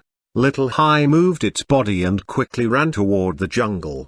At this time, the dogs on the side were sticking out their tongues, ready to take action after standing by for such a long time. What can we do now? What's that, King Kong? How unlucky I am. Run, it's too horrible. It'll never catch up with me. Luo Sheng was running madly. His forehead was covered with cold sweat because of fright. He didn't normally exercise very much, but at this time he felt that he was running really fast. It even made him feel a little proud. Proud? Yes, that group of people only knew to go to the front of the mountain, but he chose to run in the back to this side. Sure enough, the only one who could run out of the jungle was himself. He thought again of the dogs that had just sat there. At the same time, he was thinking that just now Lu Jiao had laughed at them for being silly dogs. Now it seemed that the dogs were watching them. What bad luck. As he was about to run out, he relaxed a little. But the next moment, whoosh, suddenly, there was some sound coming from the dense jungle around him, as if someone was running fast and stepping on the leaves, and that dense frequency meant a horrible speed. Ah! Luo Sheng let out a frightened cry and ran forward desperately. Quick, quicker. He was going out of the woods. He was about to get out. Hold on. He could see that not far away in front of him, there were no trees, and the moonlight was shining down. His destination. Luo Sheng was about to rush out quickly. Suddenly, he found that his feet did not land on the ground. What has happened? Luo Sheng took a quick look, but found himself 5 or 6 meters in the air. No! Before Luo Sheng could scream, he fell down to the ground. He was dizzy, and his left leg was cut by a stone, which made him feel a great deal of pain. Then he looked up at the top of the cliff. A big dog was looking down at him. He seemed to be disdained by the dog. Whoosh! In his gaze, Little Hai landed steadily. Next, Little Hai bit Luo Sheng on the wrist and shook its head to make Luo Sheng fly again. This time, he fell at the exit of the dense forest. What kind of dog is this? Luo Sheng went blank, feeling that his view of the world was reshaped. Then the dog ran over easily, bit his foot, and dragged him all the way back. 2 minutes later, Luo Sheng was taken back to the back mountain and saw his 25 men sitting in a circle, looking at Dai. He felt completely desperate. How could this happen? He had planned to empty the whole Mount New Moon, but now, he was at the mercy of 2 animals. Little Hai again shook its head and threw Luo Sheng into the crowd. Several guys were knocked to the ground and began another round of screaming. Master, you've come back, too. Lu Jiao lay on the ground and said in a weak voice. Luo Sheng rubbed his legs and did not want to say anything for a moment. The crowd sat together listlessly in despair. Woo, woo. Little Hai barked and ran fast to the front mountain. Its speed made the thieves even more desperate. They couldn't escape anyway. Little Hai returned within 1 minute and barked twice at Dai. Woo, woo woo woo woo, woo woo woo. Dai gestured as it barked. Are there still some guys on the mountain? Let's go and give them one hell of a beating. The poor guys sitting on the ground were so startled that they even forgot the pain in their bodies. What is this? The 2 giants can communicate with each other? Woo, woo. Having communicated for a while, Little Hai barked at 30 of its fellows. And then the 2 high powers ran toward the back mountain. Master, are they going to beat little four, so none of us is spared?" Lu Zhao's blood froze. "How should I know?" Luo Sheng replied in anger. "Now that they left, shall we?" A man in the crowd suggested that they should take this opportunity and escape, but he immediately shut up, because more than 30 dogs ran over and circled the crowd, baring their teeth to threaten those who wanted to run away. Even the golden retriever, generally acknowledged to be the most gentle in character, was imitating Little Hai and showing a ferocious expression at the moment. "Well, be fiercer, be more fierce, and show more teeth." Generally speaking, 1 or 2 pet dogs wouldn't be so scary, but now they had just escaped from death and were surrounded by more than 30 dogs, which frightened them so much that they dared not move. "We can't escape, Master, what shall we do?" Lu Zhao said anxiously. "Shall we call the police?" "Call the police before the 2 giants come back," another man said to them, trembling. "Call the police, and then get put in prison?" Luo Sheng was furious. "What can we do? We can't stay here, for the 2 giants may be inspired to ferociousness at any time and kill us." Luo Sheng was astonished. Since that guy's words made sense, Luo Sheng hastened to say, "Though we can't call the police, we shall call the Animal Society for help. They will definitely come to catch this gorilla and giant dog." Luo Sheng then frowned. "Call them right now. The longer we drag on, the more danger we are in. I'll call them now." Having made up his mind, Luo Sheng took out his cell phone, searched for the phone number of the Animal Society, and called the 24-hour automated customer service. In a desperate and desolate voice, he shouted, "Hurry up, help, a gorilla and a giant dog are now hurting people right here and we're all injured. Come here and catch them." The gorilla is 2 meters in height and the dog is huge, too. Hanging up the phone, they felt a little relieved. Someone from the Animal Society would come to their rescue soon. However, it was just a dream, while the reality was so cruel.